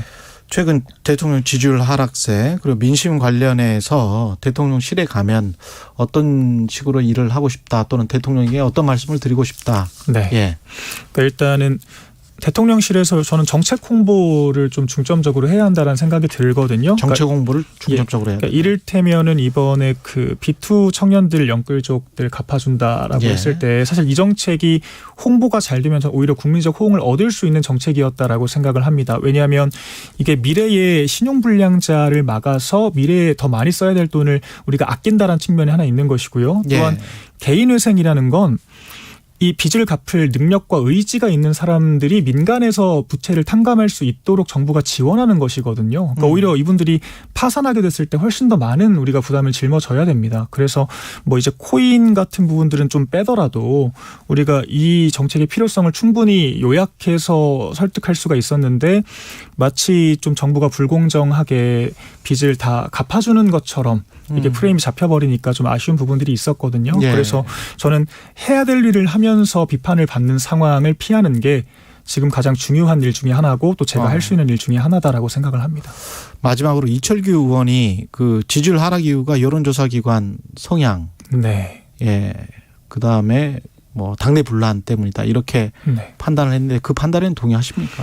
뭐 일단 대통령 지지율에서 비호감도가 높다라는 부분에 저희가 좀 차관을 해야 될 것 같습니다. 예. 기본적으로 국민들께서 지지율을 평가하실 때 인사와 어떤 태도 그리고 정책 세 가지 측면을 크게 본다라고 생각을 하거든요. 근데 예. 저희가 비호감도가 높다라는 것은 결과적으로 좀 태도, 그러니까 메시지적 부분, 그러니까 국민들과 다가가는 그런 스킨십적 부분에서의 어떤 애로사항이 있는 것이라고 생각을 하고 물론 당내 문제도 영향은 있겠습니다. 좀 그런 부분들을 개선해서 비호감도를 낮추는 게 시급하지 않을까 생각합니다. 네, 여기까지 듣겠습니다. 국민의힘 박민영 대변인이었습니다. 고맙습니다. 감사합니다. 예, 현재 전북 군산시에 호우경보가 발효돼 있습니다. TV 핸드폰 통해서 기상 상황 계속 좀 알아보시고요. 차량은 속도를 줄여 운행하시기 바랍니다. 개울가, 하천변, 계곡, 급류에 휩쓸리거나 침수 위험이 있는 지역 접근하지 말고요.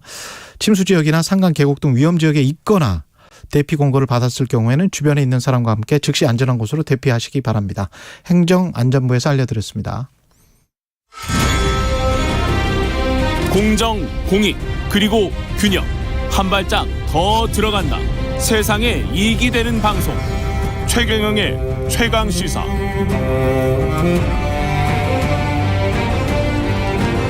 네, 이번엔 민주당 전당대회 상황 짚어보겠습니다. 봉경선 국면, 이재명 당대표 후보가 압도적 우세를 보이고 있고요. 최고위원 경선에서는 두각을 나타내고 있습니다. 고민정 후보 2위를 해서 눈길을 끌고 있습니다. 고민정 의원 만나보겠습니다. 전화 연결돼 있습니다. 안녕하세요. 예, 반갑습니다. 예, 지금 뭐 2위 어떻게 생각하세요? 아직 너무 초반이기 때문에요. 예. 끝까지 가봐야지 알 수 있을 것 같습니다. 끝까지 가봐야. 예. 그래도 상당히 격차가 있던데 3, 4, 5위와. 네, 아마도 이 민주당의 지도부 구성이 좀 다양하게 되기를 원하시는 당원들의 판단이셨지 않았을까 좀 짐작을 해봅니다. 다양하게 되기를 원하는 당원들의 판단. 거기에 네. 그 다양성에 나머지 1위와 3, 4, 5위 정도의 그러니까 네. 다수라고 할 수 있겠죠. 4명이나 또는 3명. 5위는 뭐 격차가 그렇게 크지 않으니까요.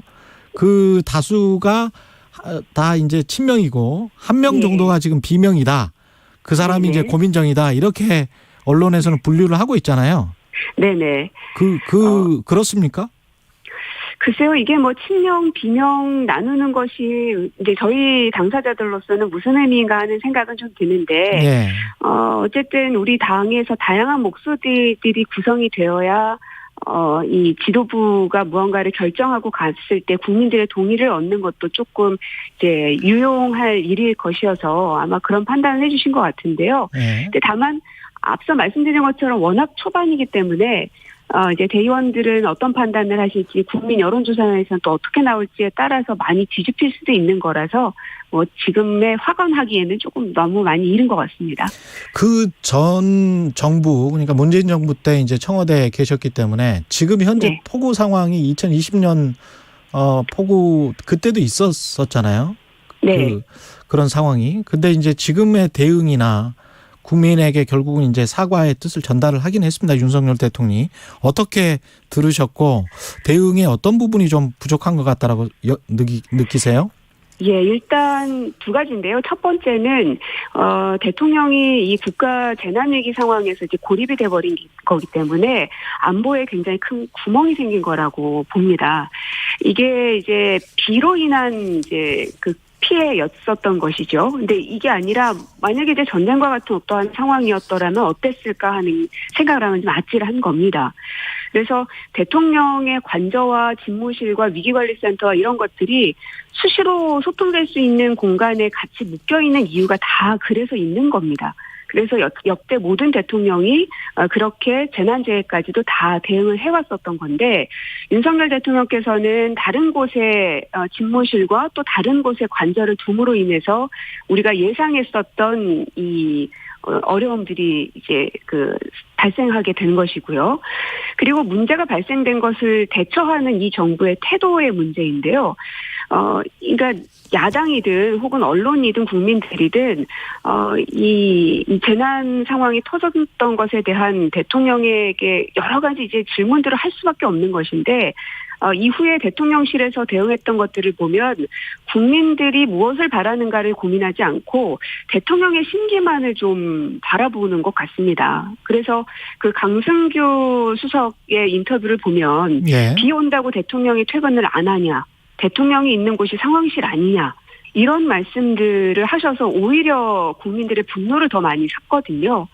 그러니까 대통령을 감싸고자 하는 게 오히려 대통령의 리스크를 더 키우고 있는 것이다 하는 생각이 들고, 비가 이렇게 엄청나게 많이 와서 이 사람의 목숨까지 왔다 갔다 했던 이 상황에 대해서 정말 참모로서 대통령을 위하는 것이라면 대통령의 이 상황을 어떻게든 마무리 지어보려는 노력보다는 어떻게 하면 국민들의 이 상황들을 빨리 이 마무리시킬 수 있을 것인지에 대해서 초점을 맞췄어야 되는데 참모로서는 너무나 자격이 없는 발언들이었습니다. 그 청와대 같은 경우에 그 관저 있고 집무실이 있고 국가위기관리센터가 같이 있었잖아요. 예. 근데 제가 생각할 때는 보안이나 이런 것들도 좀 걱정이 되기는 하거든요. 대통령이 있는 곳이 상황실이라고 했을 때 네. 전화도 그렇고 이걸 맞습니다. 주고받을 때 이게 통제가 될 수 있나 그런 생각이 들어요. 그러니까 이 대통령이 있는 곳이 상황실이다. 이 발언이 정말 무책임한 발언이라는 것이 예를 들어 뭐 순방을 나가시거나 정말 불가피하는 경우에는 대통령이 있는 곳이 상황실이기 때문에 그곳에서 중대 결정을 할 수도 있다는 의미에서의 이런 말이 나와야 되는 건데 윤석열 대통령의 발언을 보면 비 피해가 있고 침수가 어느 정도 되는 걸 본인이 눈으로 봤다 퇴근하면서 라는 말까지 했는데도 불구하고 퇴근을 해버리신 겁니다. 예. 그러면 그러한 상황들이 사실은 예측이 됐었던 것인데 일개 개인이 아니지 않습니까? 하나의 기관이고 대한민국 국민들을 대표하는 컨트롤타워에 있는 분이시라면 국민의 한 사람의 생명을 지키기 위해서라도 그러한 상황을 예측하고서 집으로 가실 수는 없는 것이죠. 설령 그것을 본인이 판단하기 어려웠더라면 곁에 있는 참모들은 그럼 뭐 하는 겁니까? 청와대에 있는 수많은 참모들이 거기도 뭐 못해도 한 4,500명은 될 텐데 이분들은 제대로 역할을 못한 것이나 다름없고 거기에 대한 피해는 고스란히 국민들이 당해버린 사건인 것입니다. 대통령의 국정 운영에 관해서는 그 민심이 지지율로 나타나고 있고 그런데 민주당도 마찬가지로 이제 경선을 하는데 그렇게 흥행이 잘 되고 있는 것 같지는 않아요. 권리당원 투표율이 44.6%고 그리고 이제 각종 지지율도 보면은 상대적으로 집권 여당이 못한다거나 대통령 행정부가 못하면 뭐 야당이 이렇게 치솟아야 되는데 꼭 그런 패턴은 아니거든요. 근데 역대 그래서 저도 경선 투표율이 얼만큼 됐는가를 한번 살펴봤거든요. 네. 그랬는데 21년에 이제 송영길 선출 당대표 때가 42.74%였고요. 그 전에 이낙연 대표 때가 41%, 이해찬 대표 때가 34.68% 뭐 이렇습니다. 그래서 지금의 퍼센트가 왜 저조한 것이라고 말씀하시는지가 되게 조금 궁금하고 마지막까지 가서 이제 투표를 전반적으로 살펴봐야지 지금의 수치로 봤을 때는 사실은 더 높은 수치로 보여지거든요. 그렇군요. 아까 이제 계속 초반이라고 말씀을 하셨는데 그러면 이 지금 현재 상황 확대명이라는 이런 분위기가 바뀔 수도 있습니까? 아마 향후에는 당대표 선거보다 최고위원 선거에 대한 국민들의 관심이 더 높아지지 않을까 하는 생각입니다. 예. 지금 이제 부울경과 충청 지역의 이 전당대회가 이번 주에 이제 열리는데요. 여기에서 이제 저와 정청래 의원님하고가 지금 1, 2위를 다투는 것으로 현재 보여져서 이 두 사람이 이곳에서 어떤 결과를 갖느냐에 따라서 굉장히 재미있는 경선이 될 것 같거든요. 네. 그런데다가 소위 이제 저는 비명임을 이제 명확히 한 사람이고 또 정청래 의원님께서는 친명임을 명확히 한 분이시기 때문에 네. 더더욱 어떻게 이 득표율이 옮겨가는지를 보는 것에 아마 관심도가 더 높아질 거라고 생각이 듭니다. 그 의원님은 비명 연대 같은 거는 혹시 생각을 안 하세요? 최고위원들끼리? 최고위원 후보들끼리? 글쎄요, 뭐, 그거 한다는 게 뭐 의미가 있을까 싶네요. 각자의 경쟁력을 가지고 예. 어쨌든 싸우는 것이어서 오히려 저는 일부러 그러신 것은 아닐 겁니다. 뭐 공개된 일정을 보고 본인도 그 시간에 맞으니까는 함께 가셨을 거라 생각이 들지만 어쨌든 언론에서 이재명 후보님과 이제 몇몇의 의원님들이 같이 있는 모습들이 계속 노출이 됐었는데요. 네. 그게 과연 옳은 것인가? 왜냐하면 당대표와 최고위원의 관계는 임명을 하는, 그러니까 지명을 하는 자리가 아니고 선출이 되는 자리입니다. 그 얘기는 당대표도 최고위원도 서로의 건강한 균형을 맞출 수 있어야 되기 때문에 지명을 다하는 게 아니라 선출을 하는 것이거든요. 예. 그래서 조금은 다른 결의 목소리를 오히려 내려는 노력들을 보였어야 되는 게 아닌가 하는 좀 아쉬움이 좀 있는 겁니다. 개인적으로는 당대표가 누가 돼야 된다고 생각하세요? 글쎄요, 저는 누가 되더라도 향후 당을 이끌어가는 데는 저는 힘을 받을 수 있을 거라고 생각합니다. 그러시군요. 당헌제 80조와 관련해서는 기소가 되면 당 직무가 정지된다. 사무총장이 직무 정지시킬 수 있다. 이거 바꾸자 하는 권리당원들이 많은데 의견이 어떠십니까? 저는 이런 논의 자체를 민주당에서 하는 것이 굉장히 불필요하고 소모적이라고 생각이 듭니다. 왜냐하면 만약에 개정을 하겠다라고 하면 이재명 의원을 위한 방탄용이다라고 공격이 들어올 것이고요. 예. 만약에 개정을 안 하겠다 하면 이재명 의원을 버릴 것이냐라고 얘기가 될 겁니다. 그래서 이 이슈 자체가 사실은 아이러니하게도 이재명 의원님의 입지를 굉장히 좁아지게 하는 것이다. 그래서 우리 민주당 내에서는 오히려 왜 이 논의를 더 뜨겁게 하는지 좀 이해가 되지 않고요. 예. 오히려 이 지금 이제 법화 문제로부터 시작이 된 그렇죠. 그야말로 이제 먼지털이식 수사 때문에 된 건데요. 예. 과연 그 수사가 정당하게 이루어지고 있는 것인가, 그리고 기소까지 갈 일인가 하는 생각이 드는 겁니다. 왜냐하면 이제 유사한 사건이 저는 원희룡 장관의 오마카세 문제가 그 인사청문회 당시에도 굉장히 문제 제기가 됐었죠. 예. 근데 여기에 대해서는 그 어떠한 조치도 저는 보이지 않거든요. 그러니까 선 조치가 아마 필요할 것이다라는 겁니다. 만약에 이제 이재명 후보의 이 법화 문제가 기소가 돼서 무언가 그 다음에 법적 수순까지 밟아내 나가야 되는 사안이라면.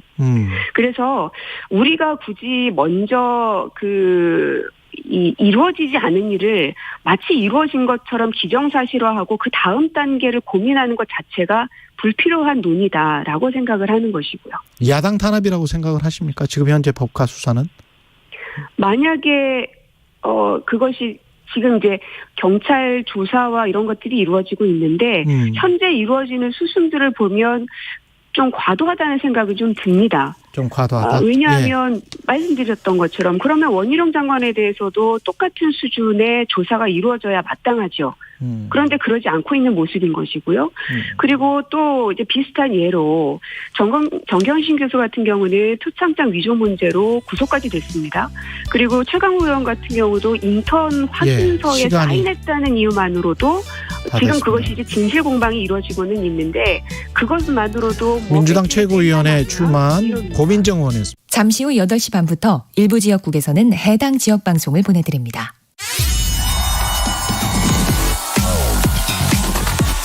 여러분, 경제가 어려워서 너무 힘드시죠? 그래서 준비했습니다. 대한민국 경제 오디션 내가 경제스타 K. 경제와 관련된 이야기라면 모두 환영합니다. 총 상금 6천만 원을 준비했습니다. 자세한 내용은 오후 4시 5분 홍사원의 경제쇼에서 알려드릴게요. 진행은 서툴지만 내용은 알찹니다. 진실의 편에서, 정의의 편에서, 약자의 편에서 뉴스를 전합니다. 주진우 라이브와 함께 더 많이, 더 오래 웃었으면 좋겠습니다. 매일 오후 5시 5분 KBS 1라디오 주진우 라이브. 지금 시각은 8시 30분입니다. KBS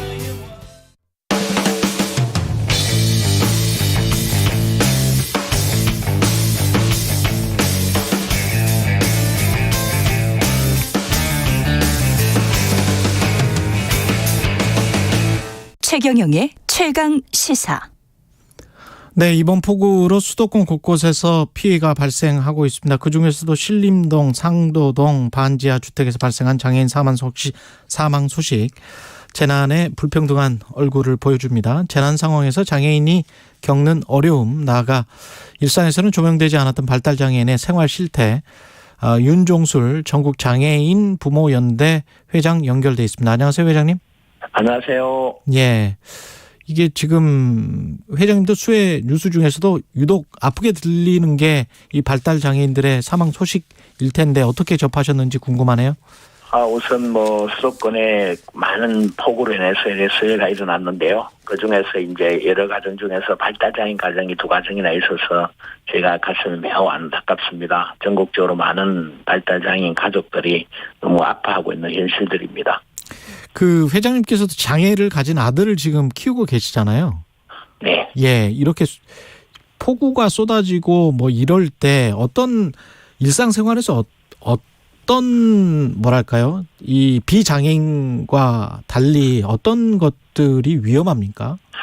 실제로 발달 장애인이나 또 신체 장애인들은 이런 이제 응급 사항이 되면 대처할 능력이 사실상 좀 부족합니다. 예. 예를 들면 발달 장애는 인지가 부족하기 때문에 혼자서 대처할 능력이 상당히 부족하고요. 판단 능력이 영유아 수준에 가깝기 때문에 비장애인에 비해서 월등하게 떨어지기 때문에 이런 침수라든지 물이 이렇게 갑자기 불어난다든지 이럴 때 그에 대한 대처할 능력이 부족하고요. 또 신체 장애인 경우도 중증 장애인은 시각 장애인이나 다른 지체 장애인들도 이렇게 이동이 불편하기 때문에 이런 수해나 긴급 대처 사항에 대해서 굉장히 불편하게 느끼는 거죠. 그래서 119나 이런 걸 의존할 수밖에 없는데 시스템적으로 이 시스템이 현재 거의 가동이 안 되는 게 한국의 현실입니다. 그 신림동 반지하 같은 경우에 이 가족 말고 참변을 당한 이 가족 말고 다른 가족이 살고 있었는데 옆집에 살던 비장애인 아들은 방충망을 외부에서 뜯어줬기는 했다고 합니다만은 빠져나왔거든요. 네, 그렇죠. 예. 그러니까 이런 경우를 보면 비장애인들은 이제 다른 사람과의 교감이나 이런 행동들이 빨리 할 수 있는데 특히나 이번 참사에 보면 2가정 다 발달장애인인데요. 이 발달장애인의 인지가 상당히 부족하기 때문에 이런 대처 능력에 있어서 스스로 판단하고 응급 대응할 능력이 부족한 거죠. 그래서 또 밖에서 비장애인들이 도와준다 해도 안에서 행동하기가 의사소통이 또 잘 안 되는 경우가 많고요. 예. 그래서 그는 상황 판단 능력이 부족해서 시스템적으로 없는 속에서 이런 이제 재난 상황이 오면 굉장히 위험에 처할 수밖에 없는 구조를 갖고 있습니다. 이게 정부나 지자체가 할 수 있는 게 뭐가 있습니까? 지금 하고 있는 건 뭐가 있습니까? 현재는 이런 게 긴급 재난에 대한 매뉴얼 같은 게 없습니다. 특히 중증장애인이나 발달장애인에 대해서 이런 재난에 대한 국가 차원의 매뉴얼이 필요한데요. 뭐 예컨대 코로나19에 대한 매뉴얼도 없었습니다. 장애인에 대응하는 매뉴얼이. 비장애가 똑같이 발표하고 똑같이 하니까 장애인이 코로나19에서 취약해진 것입니다. 여기는 긴급 재난에 대해서 매뉴얼을 만들어서 차근차근히 평소에 충분히 인지하고 평소에 훈련도 하고 이런 과정이 필요한데요. 그런 매뉴얼들이 없기 때문에 국가 차원에서 저희들이 재난 배송 과정에서 이런 매뉴얼 전담부서를 만들어라. 재난 전담부서를 중증장애인의 재난 전담부서로 만들어서 충분히 국민에게 홍보하고 이해시키고 또 당사자에게 홍보하고 충분히 숙지시킨 과정이 필요한데요. 늘 이런 재난이 일어나면 가장 힘든 여러 가정들이 힘들겠지만 사회 소외계층 중에서 특히나 장애인, 중증장애인 가정이 더더욱 힘들 수밖에 없고 피해의 가정이 될 수밖에 없는 구조를 갖고 있습니다. 한국 사회가. 그 구조를 말씀하셨는데 그 구조 중에서도 이제 경제적인 어려움이 있을 것 같은데요.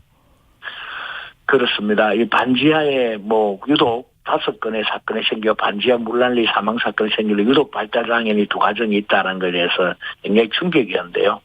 구조적으로 이렇게 될 수밖에 없는 환경적인 생활 여건이 있습니다. 발달장애인이 양육하는 가족들이 실제로 자녀 양육안에 드는 추가 비용이 비장애에 비해서 추가 발생하는 의료비나 추가 비용이 상당히 막대하게 들어가고 있습니다. 한참 자녀를 낳아서 양육하는 시기에 경제적인 이제 사회 적발을 내딛는 시기에 이런 부가적인 비용이 많이 들다 보니까 많은 발달장애 가정들이 재정적으로 경제적으로 어려울 수밖에 없고요. 특히나 이번 사건을 보면 2가정 다 기초수급을 받고 있는데요. 대부분 기초수급이다 보니까 이제 집 여건상 정부 여건 여러 가지 상상 반지하에 살 수밖에 없는 그리고 쪽방촌에 살 수밖에 없는 구조를 많이 갖고 있습니다. 발달장애인 가정의 30%가 기초수급자로 형성되어 있습니다. 그러다 보면 이제 굉장히 어려운 여건을 갖고 살아갈 수 있는 환경적인 여건을 갖고 있는 거죠. 발달장애인의 30%가 기초수급을 받고 있고 지금 국회 입법조사처 2020년 자료 보니까 전체 반지하 가구 중에 장애인 가구가 15.5%나 되네요.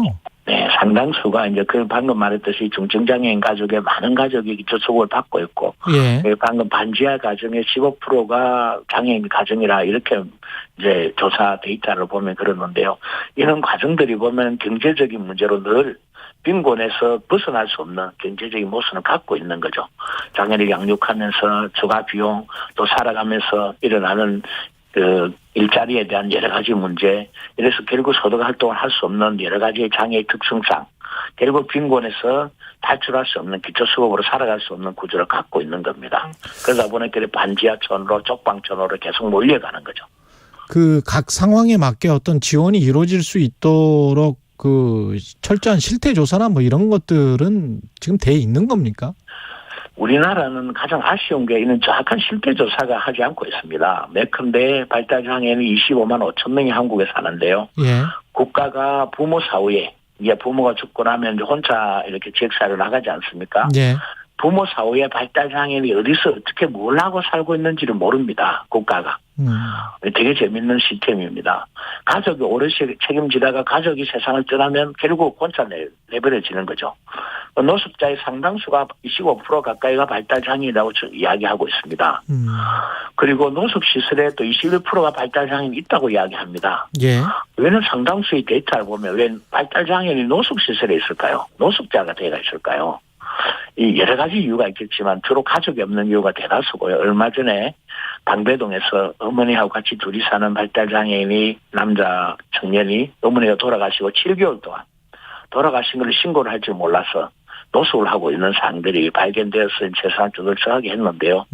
이렇게 세상이 떠들썩해지면 그때서 이제 어디서 어떻게 살고 있는지 한 건 한 건 나오게 되는 거죠. 염전 노예 사건, 청년 가두리 노예 사건, 이런 사건들만 생기면 거기서 살고 있는구나, 가족이 없어서. 이렇게 한국 사회 시스템적인 문제가 실태 조사에 가장 큰 문제가 있습니다. 그래도 지금 한국 사회, 정부, 지자체에서 하는 게 있을 거고 그런 활동 지원 서비스는 뭐고 이게 지금 발달 장애인을 둔 부모로서 그리고 이런 활동을 시민단체에서 하시고 계시는데 그 뭐가 부족한 건지 이거를 좀 나눠서 좀 설명을 좀 해주십시오. 우선에 이제 발달 장애는 25만 5천 명 중에서요. 정부 금전적이나 아니면 서비스나 복지 서비스나 받고 있는 숫자가 50%도 안 됩니다. 50% 정도는 금전 서비스든지 복지 서비스 단 한 개도 못 받고 있는 게 실태고요. 또 한 30% 정도가 복지 서비스를 받고 있습니다. 한 70%는 복지 서비스를 못 받고 있는 추세고요. 그렇고 이제 아까 조금 전에 만든 착한 실태 조사 이루어져서 그 30% 받는 사람에게 필요하게 이렇게 집중되면 되는데 네. 우리는 이런 착한 실태 조사가 이루어지지 않고 신청주의입니다. 당사자나 가족이 서비스를 신청하면 신청 대상자를 선정하는데요. 가장 큰 문제는 신청주의를 정부가 나서서 찾아서 신청을 해주지 않고 신청주의고 우선 신청주의입니다. 먼저 신청하면 서비스 대상이 되고 예산 범위 내에서. 신청주의. 네, 그래 먼저 신청하지 않으면 예산이 끝나버리면 이후에 신청하면 끝이 납니다. 그나마 그 정보를 알고 있는 사람이 먼저 그렇죠. 옆에서 신청을 해서 그런 어떤 그 돌봄 지원 서비스를 받을 수 있다는 거네요. 그렇죠. 그렇게 해야 우선 신청 대상이다. 그것도 예산 범위 내에서 하니까요. 예. 앞순위에서 잘라서 뒷순위를 못하는. 그래서 70%가 서비스를 못 받는 상황이 발생하는 거죠. 가령 뭐 어디를 나간다고 했었을 때 뭐 차가 온달지 뭐 이런 것들을 지금 말씀하시는 거잖아요. 그렇죠. 뭐 낮 시간에 데이 서비스를 받으러 가야 된다든지 일상생활 서비스 중에 그리고 이동할 때 혼자 못하니까 가족이 없으면 또 가족이 굳이 하면 활동 지원 서비스가 온다든지 뭐 이런 여러 가지 서비스들이 있는데요. 이런 서비스들이 이제 한국 사회 발달 장애인은 터무니없이 부족합니다. 조금 전에 말했듯이 70%가 서비스를 못 받고 있는 한국 현실에서 그러면 우선에 필요한 거는 서비스의 양을 늘려야 되는 거고요. 그리고 착한 실태 조사를 통해서 정말 무슨 서비스가 필요한지 이 조사가 필요합니다. 그리고 부모 사후에 지역사회에 살아야 되는데 이 주거정책이 한국에는 없습니다. 주거정책. 네, 주거정책이 한국에는 부재합니다. 그러다 보니까 이런 이제 쪽방촌이나 반지하로 내몰릴 수밖에 없는 상황인 거죠. 그래서 이런 주거정책이 면밀히 검토해서 정부 임대주택의 순위나 정부 지원주택의 순들을 다양하게 지역사회에서 만들어내는 구조를 만들어야 됩니다. 그 오세훈 서울시장이 지금 반지하 주택은 없애겠다. 앞으로 20년 동안 이렇게 이야기를 했는데 어떻게 보십니까? 반지하를 없애는데 플러스가 발달 장애인에게는 또다시 플러스 되는 게 지원 인력이 필요합니다. 보통 그 상도동 사건도 50대 발달 장애인과 노모와 같이 사는 이런 행태 아닙니까? 그럼 노모가 사망을 하고 나면 결국 그 반지하에서 장애인이 또 살아야 되는 거예요. 그러면 장애인의 지원 인력이 없는 구조입니다. 우리나라는. 그러면 이렇게 응급대치에 대처를 못하는 상황이 계속 발생하는 거죠. 그래서 지원 시스템을 만들어서 지원 인력이 배치돼야만이 선진국처럼 한국도 지역사회에서 살 수 있는 시스템인데요. 반지하 당연히 해결해야 될 문제죠. 주거 문제가 가장 핵심이니까요. 그런데 장애인, 중증장애인이 플러스해서 지원 인력이 부모 같은 부모 사후에 지원 인력이 필요합니다. 그래야 지역사회에서 사는데요. 이 지원 인력 제도가 한국에는 거의 없다시피 하다시피 거의 없습니다. 특히 이런 재난 상황에서 불평등 문제가 대두가 될 것 같은데 어떻게 보십니까? 마지막으로. 항상 이 코로나19나 이런 재난이나 이런 여러 가지 사항들이 생기면 이제 가장 힘든 부분이 사회적 약자, 그중에 힘든 부분이 이제 이동도 제 마음대로 할 수 없고 인지적 판단이 힘든 중증장애인인데요. 이런 상황이 생길 때마다 이런 이슈들이 계속 발생하고 있습니다. 코로나19 때도 이런 이슈가 발생했고 또 여러 가지 재난 상황에서 늘 이런 이슈가 발생합니다. 그럴 때마다 응급으로 땜빵만 하는 국가 차원의 정책이 난무하거든요. 좀 근본적으로 이 문제를 해결할 수 있는 정부의 체계적인 중장기 계획까지 만들어내는 필요합니다. 20년간 쪽방촌을 없애겠다. 마찬가지로 플러스해서 세무서 발달장애인과 중증장애인에게 어떤 지원이 필요한지 쪽방촌에 일어나는 그 부가적인 문제 이런 것까지 세부적으로 해야 되는데요. 그냥 쪽방촌만 없애면 또 무용직물이 되는 거죠. 물론 주거 문제는 약간 해결되겠지만 결국은 서비스 인력이 없어서 주거가 있으나 마나 하는 행태가 또 진행되는 거예요. 그래서 총체적으로 이렇게 재난이 이루어졌을 때 재난 매뉴얼 또 지원 지역사회 살아가는 지원에 대한 시스템 이런 것들이 한국 사회에 사실은 시스템을 만들 필요가 있습니다. 최근 올해만 해도 7가정의 발달장애인 가정이 극한 참사를 당했습니다. 그리고 이렇게 극한 사회적 참사를 당할 때는 여러 가지 이유가 있을 겁니다. 그럼 그 이유를 분석해서 그 참사를 당하지 않게 만들어진 게 국가의 책무거든요. 그런데 그 국가의 책무를 계속해서 방기하는 게 한국 사회 특징인 것 같습니다. 여기까지 듣겠습니다. 전국 장애인 부모연대 윤종술 회장이었습니다. 고맙습니다. 네, 감사합니다. 아트센터님, 김혜영님, 장애인 지원 인력 예산이 확충돼야겠습니다. 의견 주셨고요. 예, 부안군 김제시 지역에 호우경보가 발효됐습니다. TV, 라디오, 스마트폰 통해서 기상 상황 계속 확인해 주시고요. 차량은 속도를 줄여서 운행하고 물에 잠긴 도로, 지하차도는 피해 주시기 바랍니다. 개울가, 계곡, 산간 등 급류나 침수 위험이 있는 지역 접근하지 마시고요. 공사장, 전신주 등 위험 지역에도 접근하지 않도록 해야 되겠습니다. 행정안전부에서 알려드렸고요. 최경영의 최강시사, 지금 듣고 계신 시각 8시 44분으로 향하고 있습니다. 이 시각 교통정보입니다. 서울 시내 통제 상황인데요. 현재 잠수교는 여전히 양방면으로 통제 중이고요. 양재천로, 양재천교 하부도로도 막혀 있습니다. 또 올림픽대로 여의 하류 나들목에서 진출입로 방면으로도 전면 통제 중입니다. 고속도로에서는 용인 서울고속도로가 토사 유출 복구 작업으로 서판교 나들목에서 서분당 나들목 본선 3개 차로 중에 1개 차로로만 통행이 가능하고요. 서판교 나들목 용인 방면 진입로는 계속해서 통제 중에 있습니다. 한편 강원과 충청 또 전북과 경북 지역에 많은 비가 내리고 있습니다. 충남 지역에서는 호우경보까지 내려졌는데요. 고속도로의 교통량이 평소보다는 많지는 않지만 사고 소식들이 잇따르고 있는 만큼 더욱 주의 운전하셔야겠습니다. KBS 교통정보센터에서 김한나였습니다.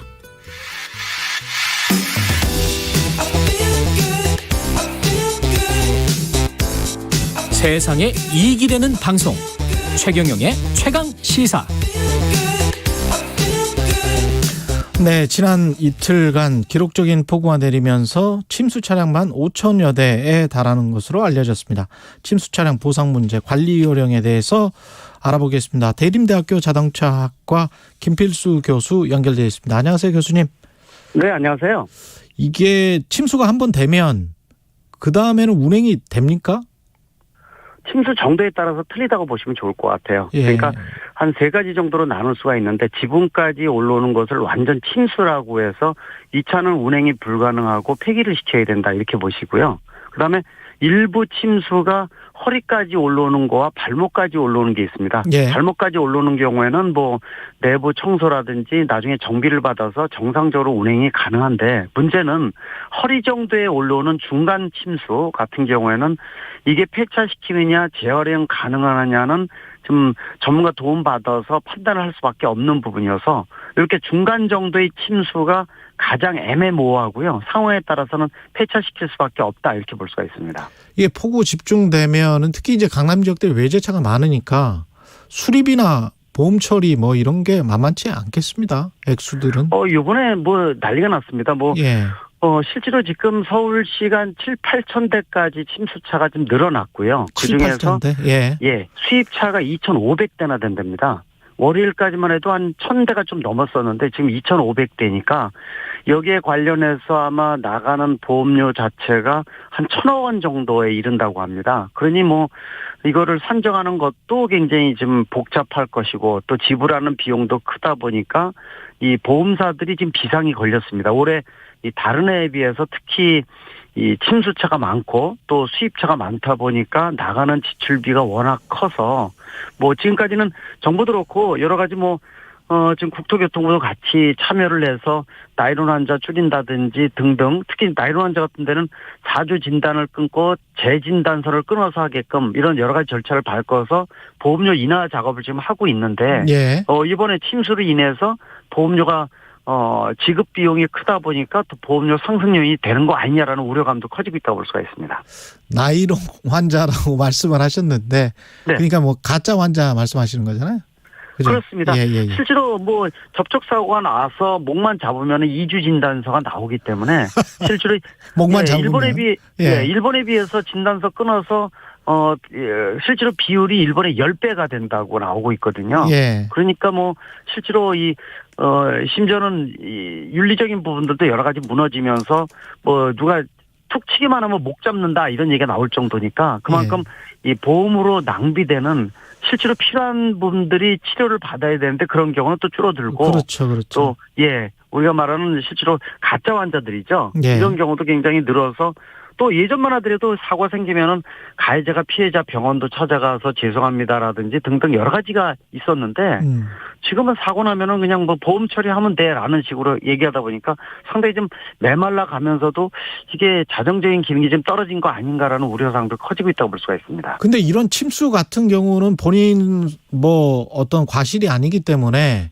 자차를 드러놓은 사람들 같은 경우는 자기 차량 손해보험 같은 경우를 드러났으면 다 보험 보상을 받을 수가 있죠. 그렇습니다.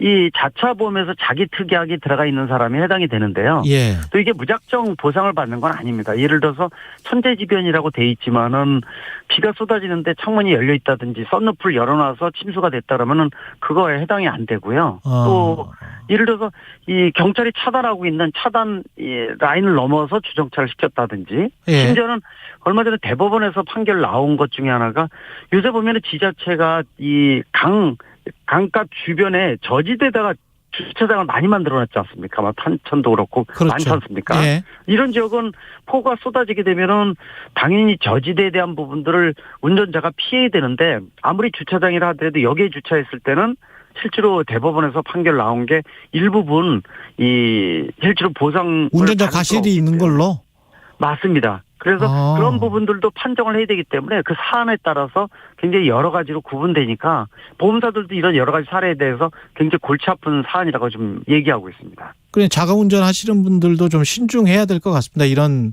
자연재해가 닥치면 내가 보상 받을 수 있을까 없을까 신중하게 해야 되겠네.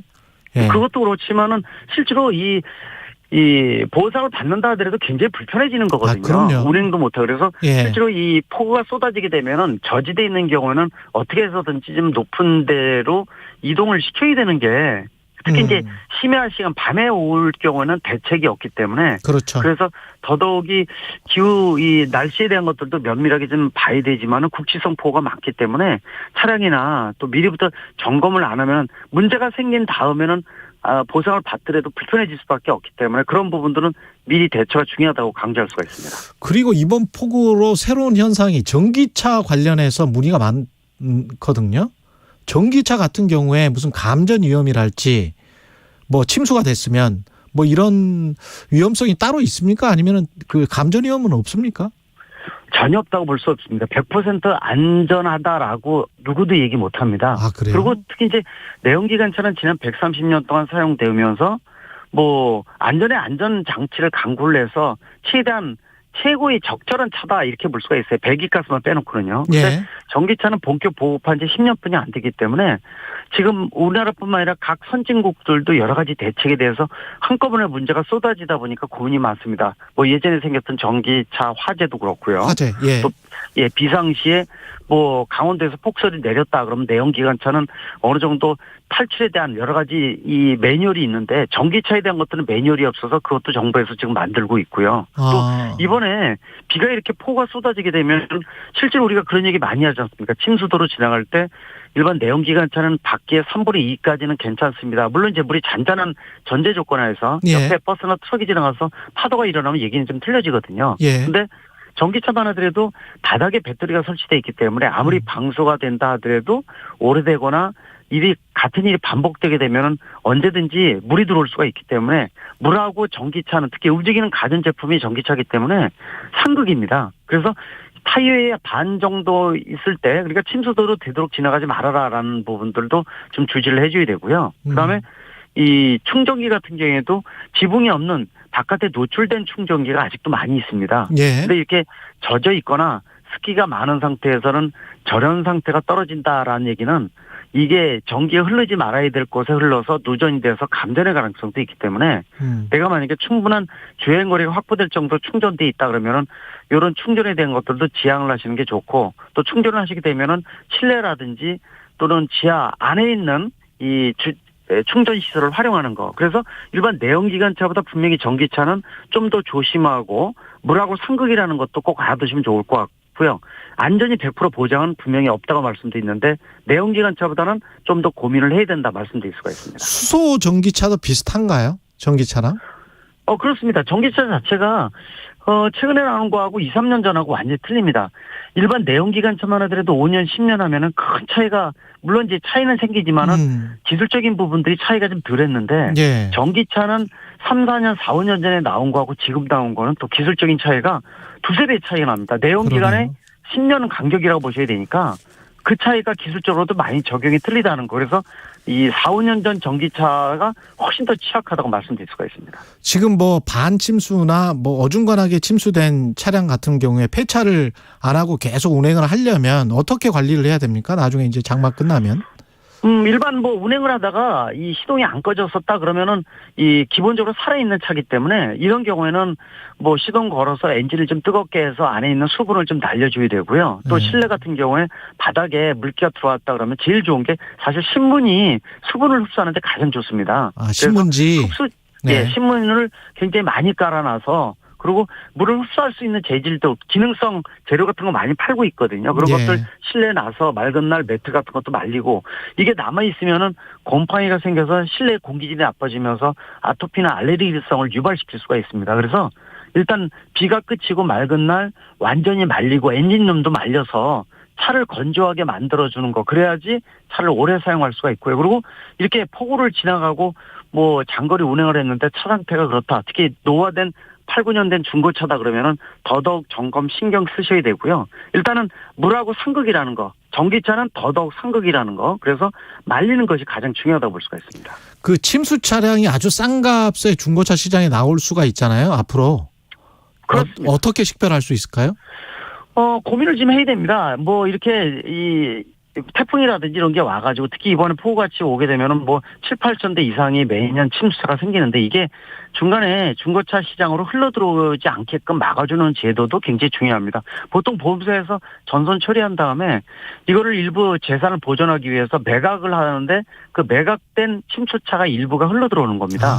근데 중요한 거는 소비자한테 맡기는 게 중요한 게 아니라 중간에 정부나 지자체가 걸러주는 제도도 중요하고요. 일단 소비자 입장에서는 뭐 예를 들어서 전문가하고 대동하면 좀 도움이 많이 된다 이렇게 보고 있는데 뭐 안전띠를 당긴다든지 하게 되면은 끝부분에 물 자국이 있습니다. 흙탕물이 묻어 있거든요. 이게 마른 이 먼지 자국이 있다는 거죠. 그리고 뭐 이 도어의 도어의 트림을 좀 뜯어낸다든지 또는 시가잭을 뽑아낸다든지 바닥에 매트를 들쳐낸다든지 트렁크도 마찬가지고요. 그래서 램프 같은 거 안쪽을 들여다보게 되면 흙탕물이 묻어 있고 흙이 묻어 있으면은 물이 한번 들어왔다가 마른 자국이기 때문에 그런 건 분명히 침수차니까 이런 경우 운행하시면은 운행 도중에 시동이 꺼진다든지 아예 전원이 나간다든지 안전에 굉장히 영향을 주기 때문에 절대로 침수차는 이 판매도 안 되지만 구입도 안 된다고 분명히 말씀드릴 수가 있습니다. 마지막으로 짧게 침수 구간 운전할 때 유의점 간략하게 설명해 주십시오.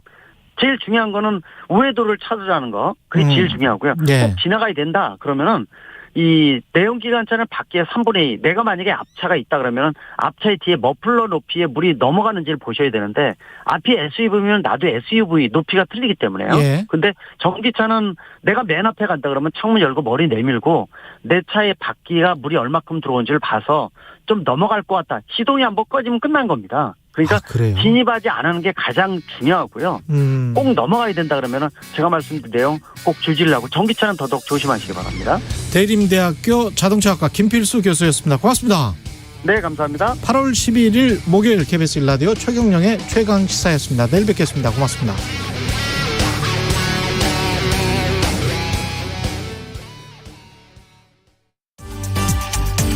여름철에는 집중호우로 인한 재난재해가 발생할 위험이 높아 철저한 대비가 중요합니다.